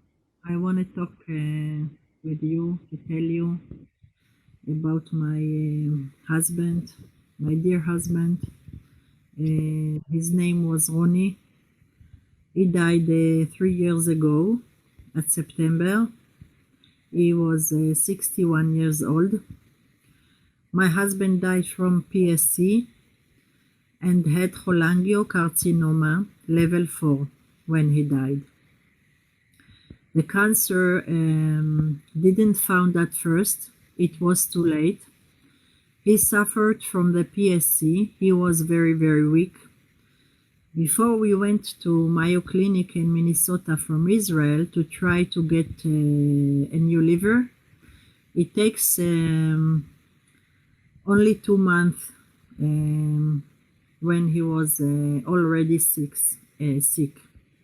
The doctor put in the liver stand, and he was very, very close to the lymph nodes within the liver. He touched it, and the cancer has spread. And he couldn't get the liver because it was very, very too late for him. It was very sad. He couldn't get the liver transplantation. So it was very late for him. When we came to Israel, and he died 2 weeks after that. Thank you.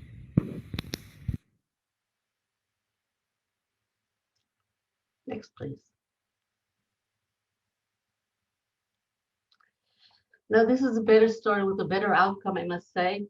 Oz is in his 40s still. He was in his early 40s at the time that he was diagnosed with primary sclerosing cholangitis and cholangiocarcinoma at the same time. He was sent to Mayo Rochester for treatment, and then he had his transplant there later on. After his treatments, he was sent back and forth to Israel each time and to have stents replaced at the Mayo Clinic until he was high enough on the list there to be able to be transplanted. It was a difficult period of time for him. He had 3 small children at home with his wife. And so some of the times his father-in-law went with him, his sisters. His wife could only travel some of the time because of their children at home. There were times when he was alone and frightened and very sick and weak. During the time prior to his transplant, his wife was luckily with him. One day, his wife called me to tell me that the doctors were giving him 3 days to live. And then 2 days later, I got a phone call from her, and I was sure that it was going to be a terrible thing to hear, but it was wonderful. He had received a liver, and it was like the end of the road for him, if not. This is the reason we have to find the diagnosis faster, even though this was very fast for him. It wasn't fast enough, obviously, and we need this to be done somehow to get things better. Okay, next, please. Now, this is a really good story also, I think, and it's something good, and it's an experience that can only help us move along. Mark was a PSC patient for many years. He has grown children from a previous marriage, and his wife also had grown children from her previous marriage.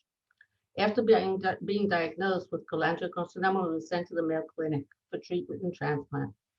He had his blood type was O+, which made things a little bit more difficult and complicated for him. Luckily for him, his wife is also O+, and was a perfect match for him. She took a leave of absence from her job as a nurse at one of the hospitals in the gastro unit in Israel, and they were off on their journey. The happy ending, which you'll hear from Mark himself, was the living donor transplant at the Mayo Clinic from his wife.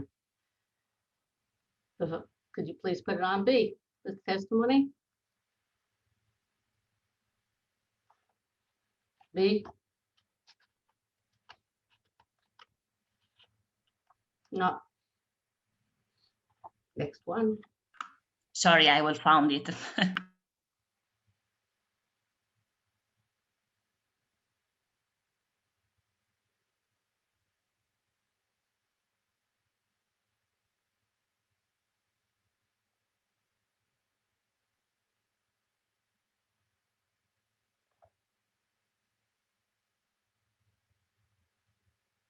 Is it Anya? Is it?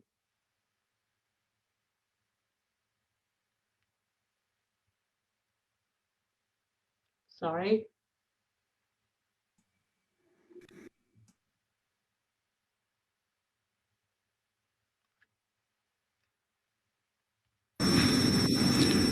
Hello everybody, my name is Mark, I'm 55 years old, from Israel. My blood type is O+. In 2011, I was diagnosed with a PSC and ulcerative colitis. In 2014, I developed a jaundice due to a restriction in one of my bile ducts and was hospitalized for a month in a local hospital. A plastic stent was introduced into one of my bile ducts, and every 4 months it was replaced during an ERCP procedure, and the brushing biopsy was taken as well to check for the existence for a malignant tumor of kind of cholangiocarcinoma. Well, cholangiocarcinoma is very hard to diagnose because the tissue is inflamed, and it is very hard to tell between the malignant cells and the inflamed cells. And they have a very little experience here in Israel for this kind of diagnosis. In 2016, by the end of 2016, I was diagnosed with a cholangiocarcinoma, and I was sent to Mayo Clinic in Rochester, Minnesota, as it is the only hospital that has a treatment protocol for this kind of cancer. The protocol included a chemotherapy 24/7 and irradiation for a period of months, twice a day. By the end of the month, there was a brachytherapy treatment with a radionuclear isotope. In October 2017, I had a liver transplantation from a living donor in Mayo Clinic. The donor was my wife. Now, 3 years after the transplantations, both of us are feeling good, and both of us active and looking for a bright future. Thank you.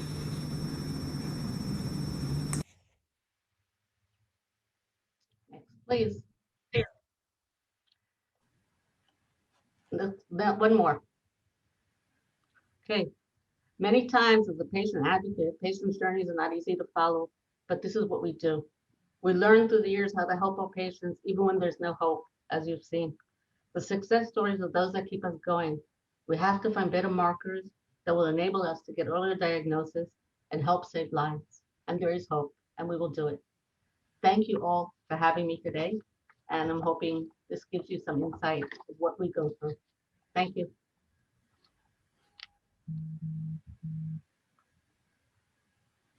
Thank you, Cindy, for sharing in this summit about the reality of the diagnosis and possible treatment for patients with cholangiocarcinoma. And now, please, I present Joan Rivas and the experience of people waiting for liver transplant during the COVID. Hello, good morning. Thank you to Elba and Teresa for inviting me and our association to this meeting. I'm a member of the Catalan Liver Transplant Association and Liver Transplant. Our association helps and informs patients with liver diseases, and more specifically with transplantation. My goal today is to give a quick review of the latest information published on transplantation in Spain during the pandemic, the consequence and results. This information is provided by the National Transplant Organization here in Spain. It's just an extract. Next, please. Well, in this first chart, we see the evolution of organs donation in Spain, a leading country in this regard. The first thing we see is a drop in donation of about 22% due to the pandemic, which means that there have been 37.4 donations per million population in 2020, compared with the 49 in 2019.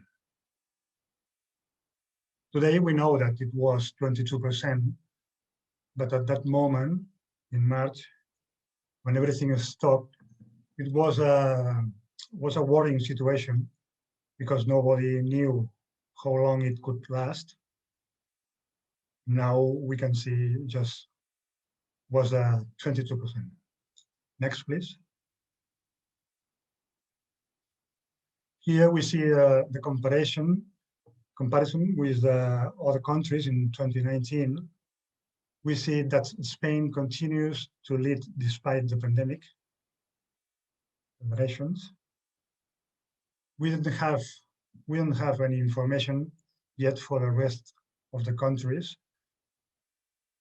but in spite of that, we can see Spain is still perhaps 2 or 3 times in compare with another countries. It's a 49 per million population. The figures.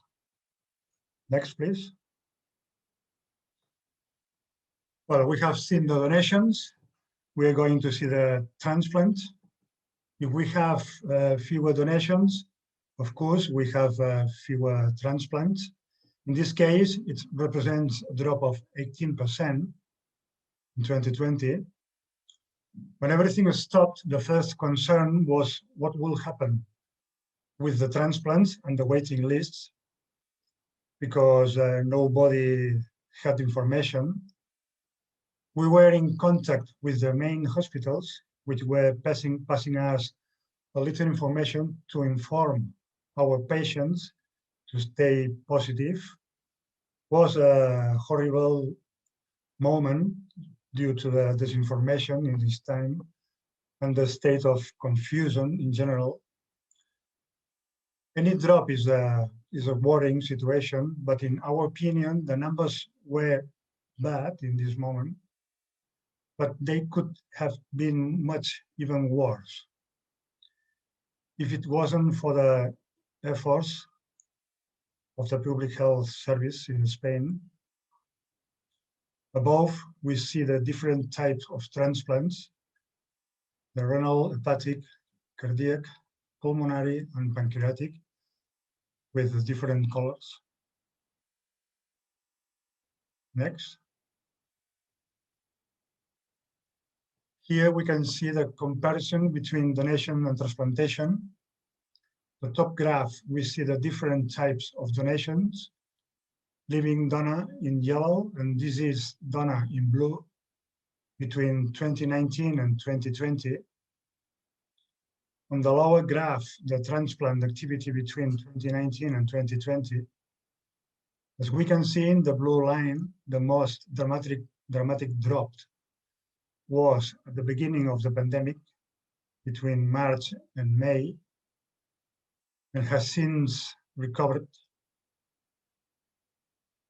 After the first month of the pandemic, towards the summer, the hospitals were more organized and the activity of transplants almost returned to normal. We established more solid and continuous communication channels using technology to reach doctors, patients, and relatives, and also between us, between the association, all the members. We had to modify our communications because we couldn't physically visit the hospitals.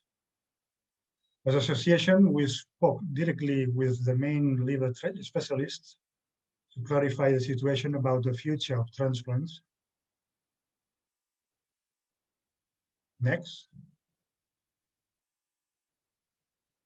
And the waiting list at the end of December 2020, similar figures as last year, close to 5,000. In this aspect, has not improved between 2019 and 2020. In fact, this is the official waiting list. As we know, there are many more lists of patients due to the conditions and severity. Are kind of patients of parallel waiting list in the hospitals, And the hospitals always are very private with the information about the waiting list. In this sense, all the information we expect is all the information we receive from our patients. We expect more delays or cancellations of medical visits, but in the end, we're not important delays. If the visits could not take place physically, it was held virtually, and the doctors were always available to answer our questions and the questions from the patients. We knew that the hospitals were in contact with the people on the waiting list along with us. Even some hospitals created a specific applications to keep patients informed. As of September, the index of donors and donations and transplants has been recovering, more or less. We have seen that the global figures have fallen in 2020. That doesn't mean that the cases or the patients have decreased. Many patients have not adhered to the waiting list because they were not diagnosed on time.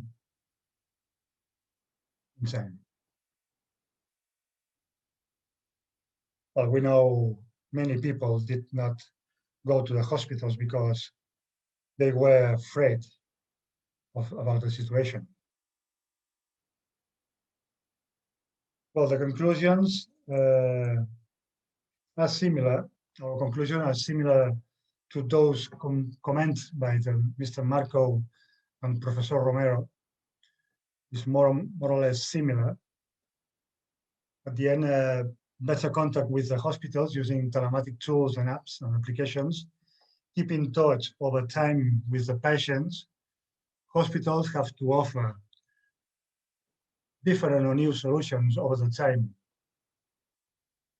for the chronic patients, mechanisms for the patients to be more involved with the evolution of the disease and with the hospitals. The hospitals as well have to involve more with the patients' associations to help them, like us, for example, to be more cooperative and collaborative. Don't be afraid to go to the hospitals. And for the end, well, healthy habits to avoid liver diseases, of course, prevention, and ask for help for professionals and association before it's too late. Okay, next, thank you for attention.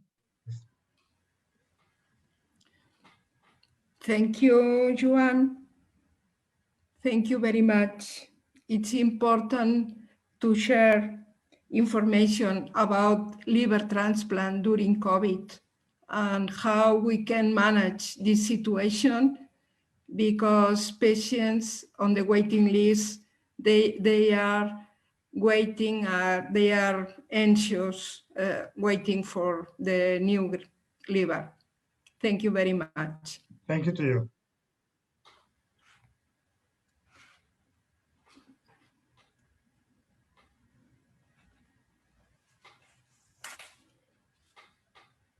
Now we will have Isabel Mataram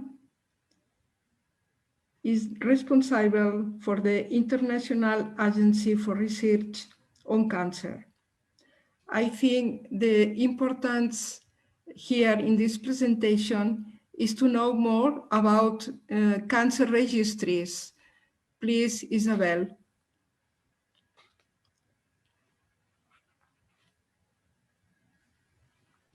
Can you hear me and can you see my slide? Can Yes. you hear me? Yes. Yes. Okay. Yes, all well. We can hear you, we can see you. Welcome. Thank you so much, and thank you so much for all the organizer for inviting me. And then one last question now that can you see also my slide moving, right? Now there is then the European map. Okay, so let me introduce myself first. My name is Isabel Mataram. I work in the International Agency for Research on Cancer. We are part of the WHO, but we are still a separate entity. We are independent. We have independent member states. A lot of them are actually countries in Europe, and then we only work. We only work with on cancer. In IARC, we have different branches, and then I am in the branch that is working especially on data, cancer data. And then I work with a lot of different groups, a lot of different countries, but and then I see as well how active this organization is. I'm truly impressed. And then I have a bit of a personal stake as well. My grandma had liver cancer, and she had a transplant at a very late age. And after that, I considered her cured from liver cancer. So I think one of the very success stories. She traveled throughout Europe, etc., etc. So today I also really learned a lot still from all of you, which is really a pleasure. So I will do this just very quickly. I was told that it should be a very short presentation, but I hope that it'll get the point through. A lot of it are already mentioned before, so I'll go through this very quickly. So this is the map of liver cancer in Europe. This is the incidence rate, so the number of new cancer cases. And this is the number also male and females together, so men and women together. If you see throughout Europe, you see then the right-hand side, the rates, so the number of cases per population. You see a big difference within Europe. I mean, there's countries where then it's almost 10, if you think per 100,000, and then there's countries where then the rates is much lower. For me, this just can be a sign of one thing. I mean, if the number of cases is different, and then in Europe, we kind of think the diagnosis, access to diagnosis are more or less comparable. It means that in some countries are doing much a better job in preventing the cancer from happening, because I'm not talking here about mortality. Yeah? I'm talking about really new cancer cases. But then we have heard this before, also a few times, that there's a big change in liver cancer trend. So we're picking up the data, all the data that I presented here. So Teresa mentioned this, are then data taken from what we call cancer registries. Some countries in Europe have it for the whole countries combined. Some countries in Europe, like Spain, Italy, or France, where I am, they have then cancer registries in different parts of the countries to have a representative part of the population to pick up the data. So we pick up the data, very general data, on the number of cases, and then we try to calculate it at the national level. So the thing is with Europe, what we are seeing, so on the left-hand side, you see then data of cancer cases, then in rates again for Northern and Western Europe, you see a big increase. And then I'm not using mortality data. Mortality data, you often worry about having the patient misclassified with something else. But with incidence, we're quite sure these are liver cancer. Could be different kinds of liver cancer, but these are liver cancer.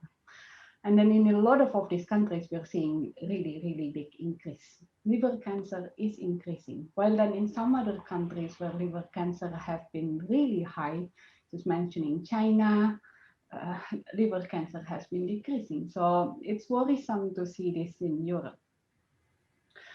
And then if we see then in Southern Eastern Europe, some countries we see the same. Now I'm thinking of Marco, who immediately looked for Slovenia, I can imagine. In Slovenia, you see a big increase. And then in Slovenia, we have really good data. I don't know whether you know this, the registry there is excellent. So this is not a mistake of the data. In some of the countries like Italy, you see a bit of a decrease. In Spain, I tried to calculate this last night just to find out whether Spain it's really a decrease or whether it's just stabilizing. So in Spain, it's just stabilizing. So not real decrease yet seen. And then in some other countries, like this is Czech Republic, they're doing quite an okay job. What they managed to do is they make the changes zero. So there's no real increase, but there's also no real decrease. So I'll give you then a bit of a number, how much this increases mean. So just because coming then from France, I took then a French number first. So this increase, previously it's been increasing really a lot, but then in France, actually in the last few years, there's kind of a bit slower increase. And then if you see, we're trying to look into then different age group. Is there really a decrease? Are the younger people getting less liver cancer, etc.? The increase is not as big anymore. So this is, in the last, I only took the last 10 years, it's a 1% increase. So 1% increase every year. Eh? If we see another country, Denmark, I picked this up because Lona is here. So then Denmark, it was kind of going down even, but then in the last few years, it's going up really a lot. And then this increase in the last few years, it's a 3% increase every year. So imagine every year it's 3%, the next year 3%, etc. And in the Netherlands, I studied in the Netherlands, this is a 4% increase. So it's tremendous. And then at the moment, they are still what we call this rare cancer. But then if they continue to increase at this rate, soon enough, liver cancer is not going to be a rare cancer in that country. So I'll pick up also then some example from Italy. So in Italy, we saw some successes. I don't know whether you know the historical story. So in the 40s, in the 50s, there's a lot of HCC there. So hepatitis C infection because of use of intravenous injections. And then they managed to clean that out. Probably that's part of why we see then a bit of a decrease here. But then what we see here in Italy, so the last 10 years that you see here, that's an increase of a decrease of 0.8. So minus 1% every year.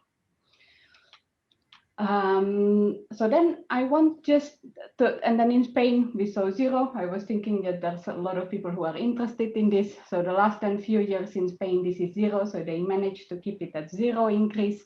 And then the same then with Czech Republic. So zero increase as well. But what does this mean in the future? We've been talking a lot about transplant. We've been talking a lot about screening. It's a lot of discussion about what's needed then for these patients. To have a better life, but also then for survival, but also then to diagnose these cases then early. So I did a little bit of an exercise of future prediction. I don't know whether you know about it. So in Europe, I think a lot of you heard about this. There's the aging of the population. So people are getting older. And with people getting older, we just naturally would get more cancer, just because in older age groups, we have more cancer. So if we assume there's no increase or whatsoever in liver cancer in Europe, which was not the case, so I assume 0% of increase, we still see an increase anyway in the number of cases. This is just because people are getting older. So if we see all those countries, they're not having 0%. So this is, you see then this a bit of an increase in Spain. You see that bit of an increase in Czech, where then it was zero real rise in the incidence rate. But what we are seeing in other countries is actually an increase of 1%. So in France, it was an increase of 1%. So this is then what we saw, what we will see in the future. There's going to be even a doubling of what you expect. And then in Italy, we managed then to reduce it by 0.8. So let's assume and be kind and make that 1%. We then will be able to see in such countries the same number of cases into the future.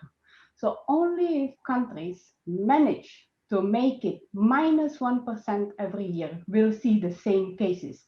And I don't think the same cases of liver cancer is what we want to see in the future. As we heard before, the prognosis is poor, etc., etc. We want to have much less.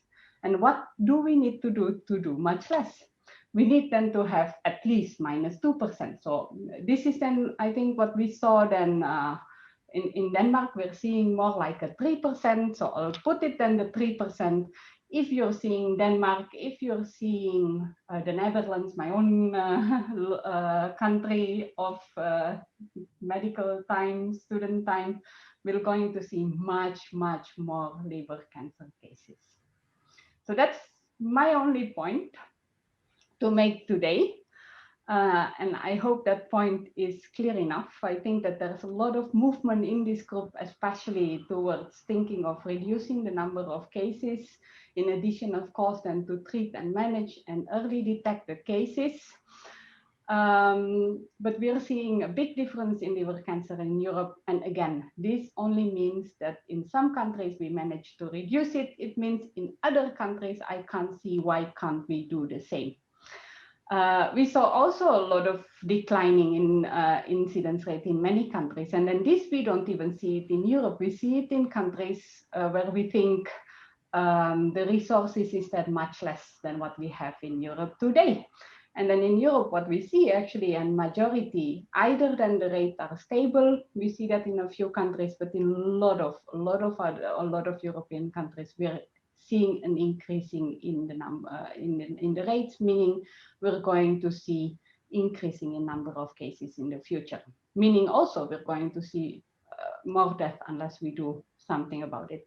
So prevention has to be part of the whole movement against liver cancer, but movement also against other cancer, because they're kind of related if we're thinking of the risk factors.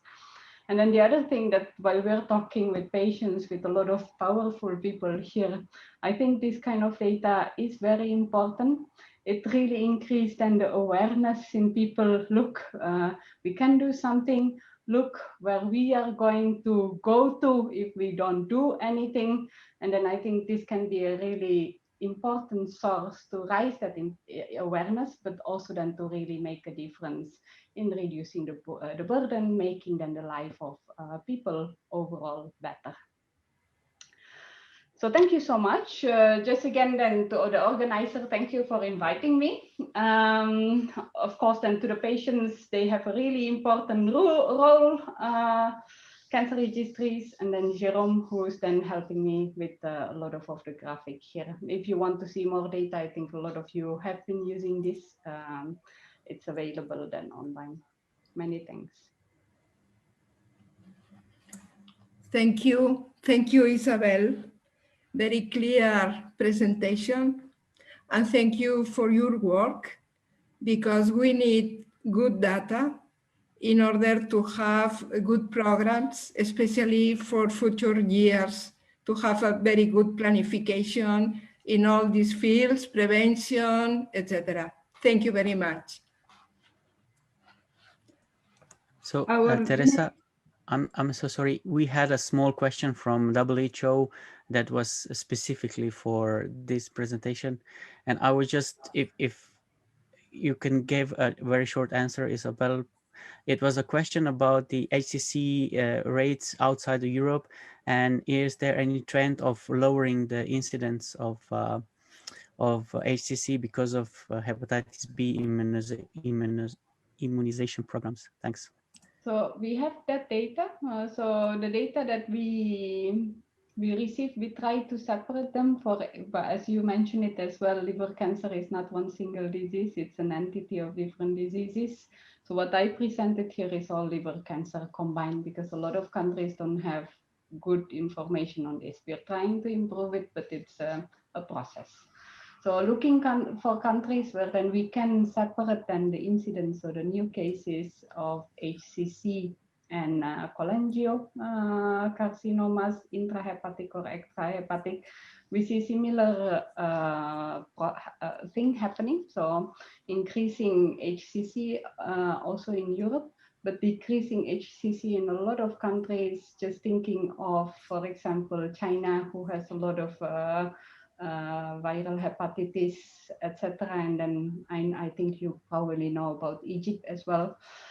But then we're seeing that only at early stages. I think that's why we're really interested to look at it by age group as well, because if you're seeing the older age group, probably they don't see yet the impact of the immunization. Immunization came in the 80s. So you'll see, we're starting to see that the number of cases in the younger, well, what we call young, so below 50, below 60s, are starting to stabilize. So we're in some countries even going down. So we think that the immunization already is giving a big an impact, especially in these countries where then the risk used to be really, really high.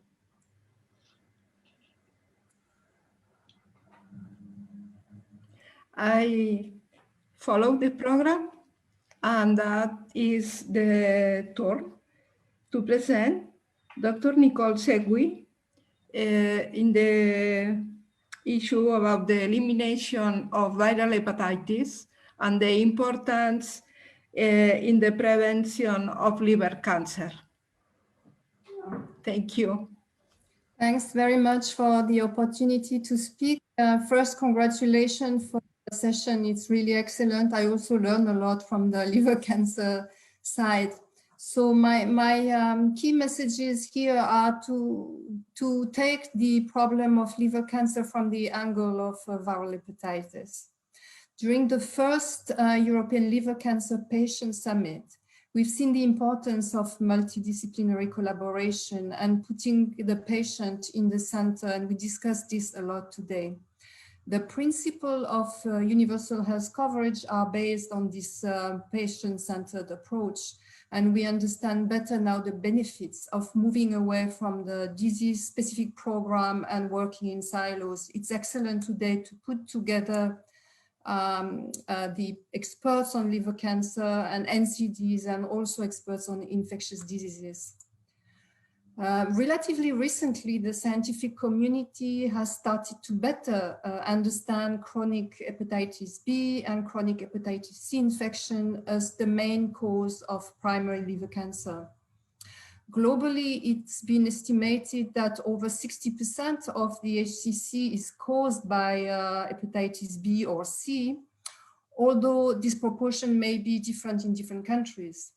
WHO, in collaboration with ECDC and the European Association for the Study of the Liver, is supporting countries in Europe to generate more robust estimates of the respective role of Hep B and C in the etiology of advanced liver disease, including hepatocellular carcinoma. And that's what we discussed with Isabel. We need better data on this attribution of liver cancer to hepatitis or other condition. Viral hepatitis has been long considered just another infectious disease with few options for effective treatment, but the development of new tools is what I want to share today. So first, we had unique opportunities for our hepatitis prevention and treatment that help the hepatitis patient community, together with the medical community and WHO, to advocate for the ambitious global strategy aiming at eliminating viral hepatitis as a public health threat by 2030.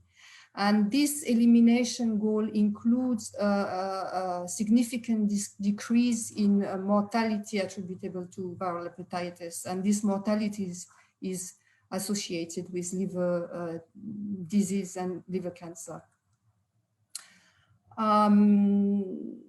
So we need to cut the burden of hepatitis to also address liver cancer. As I said, we have new tools to reach this ambitious target. The first tool was the hepatitis B vaccination that was developed in the early 80s, but as we discussed, was only available about 20 years later. And now it's really widely available and included in a routine immunization schedule for children in most of the countries of the world. And we see now a dramatic decline in incidence and prevalence of hepatitis B in a whole generation.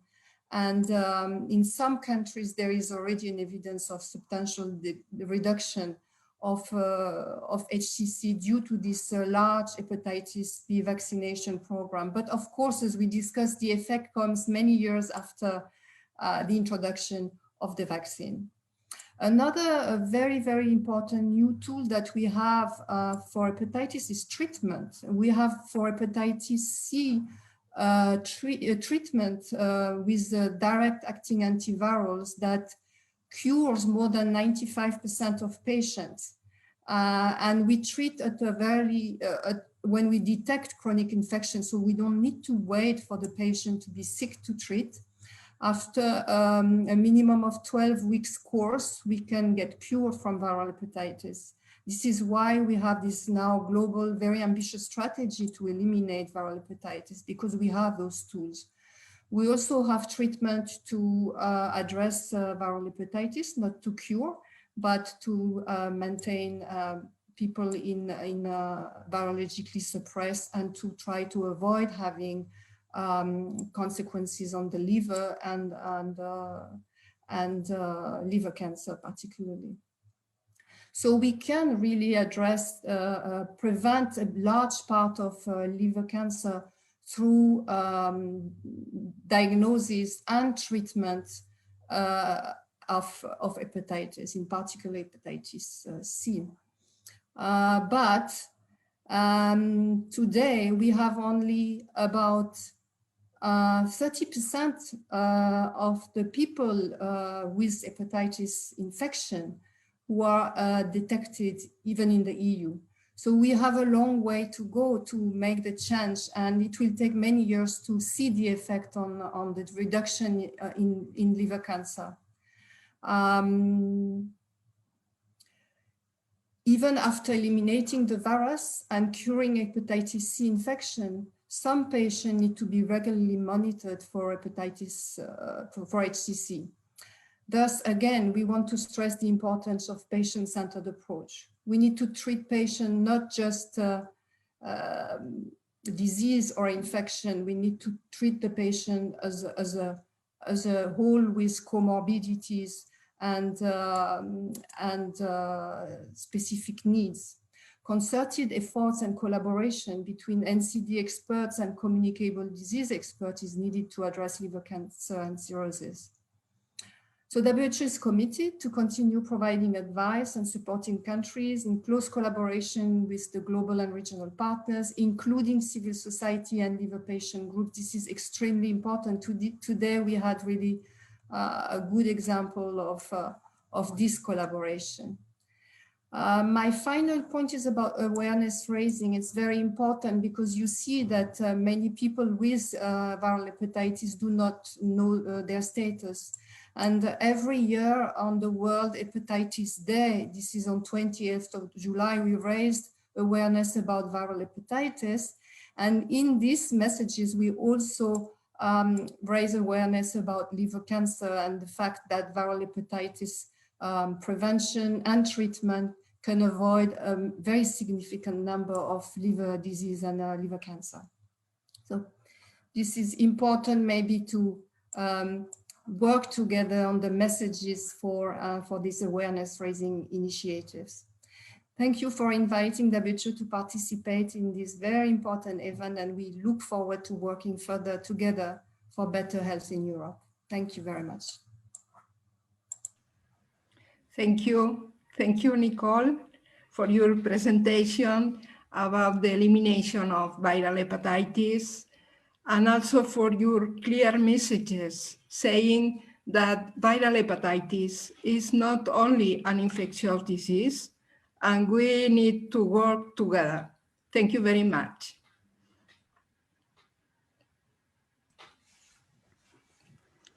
So thank you also in my name, Nicole. So you have posed on us more and more things that we need to do. And we really appreciate the collaboration that we have with WHO and your support. And you are always there with information that we need to proceed with our activities. I think that we have slowly come to the end of this extremely important event, and it took us more time than we anticipated at the end. And this is probably maybe also the message to everyone that will see this event later. Sometimes the issues of patients do take more time or need more discussions than previously anticipated. So I would urge all of you that you will see this later. If you have any questions, do not hesitate to contact ELPA's office, and we will try to connect you to the speaker and try to get the right message to you. For now, I would just like to say thank you to all the participants that were sticking until the end and learn a lot. It was same to me. I learned a lot, and I really appreciated the way that you all presented your presentations. It was very clear, very focused on what we need to do. So I would say thank you to all the speakers, thank you to all the guests.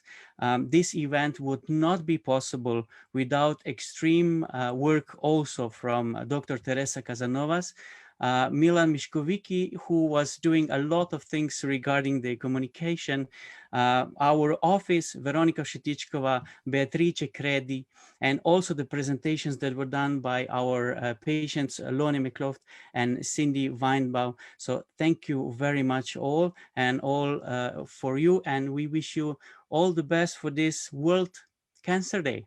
Thank you very much. Bye. Thank you. Bye. Bye. Congratulations. Bye bye. Thank you. Thank you. Bye. Bye.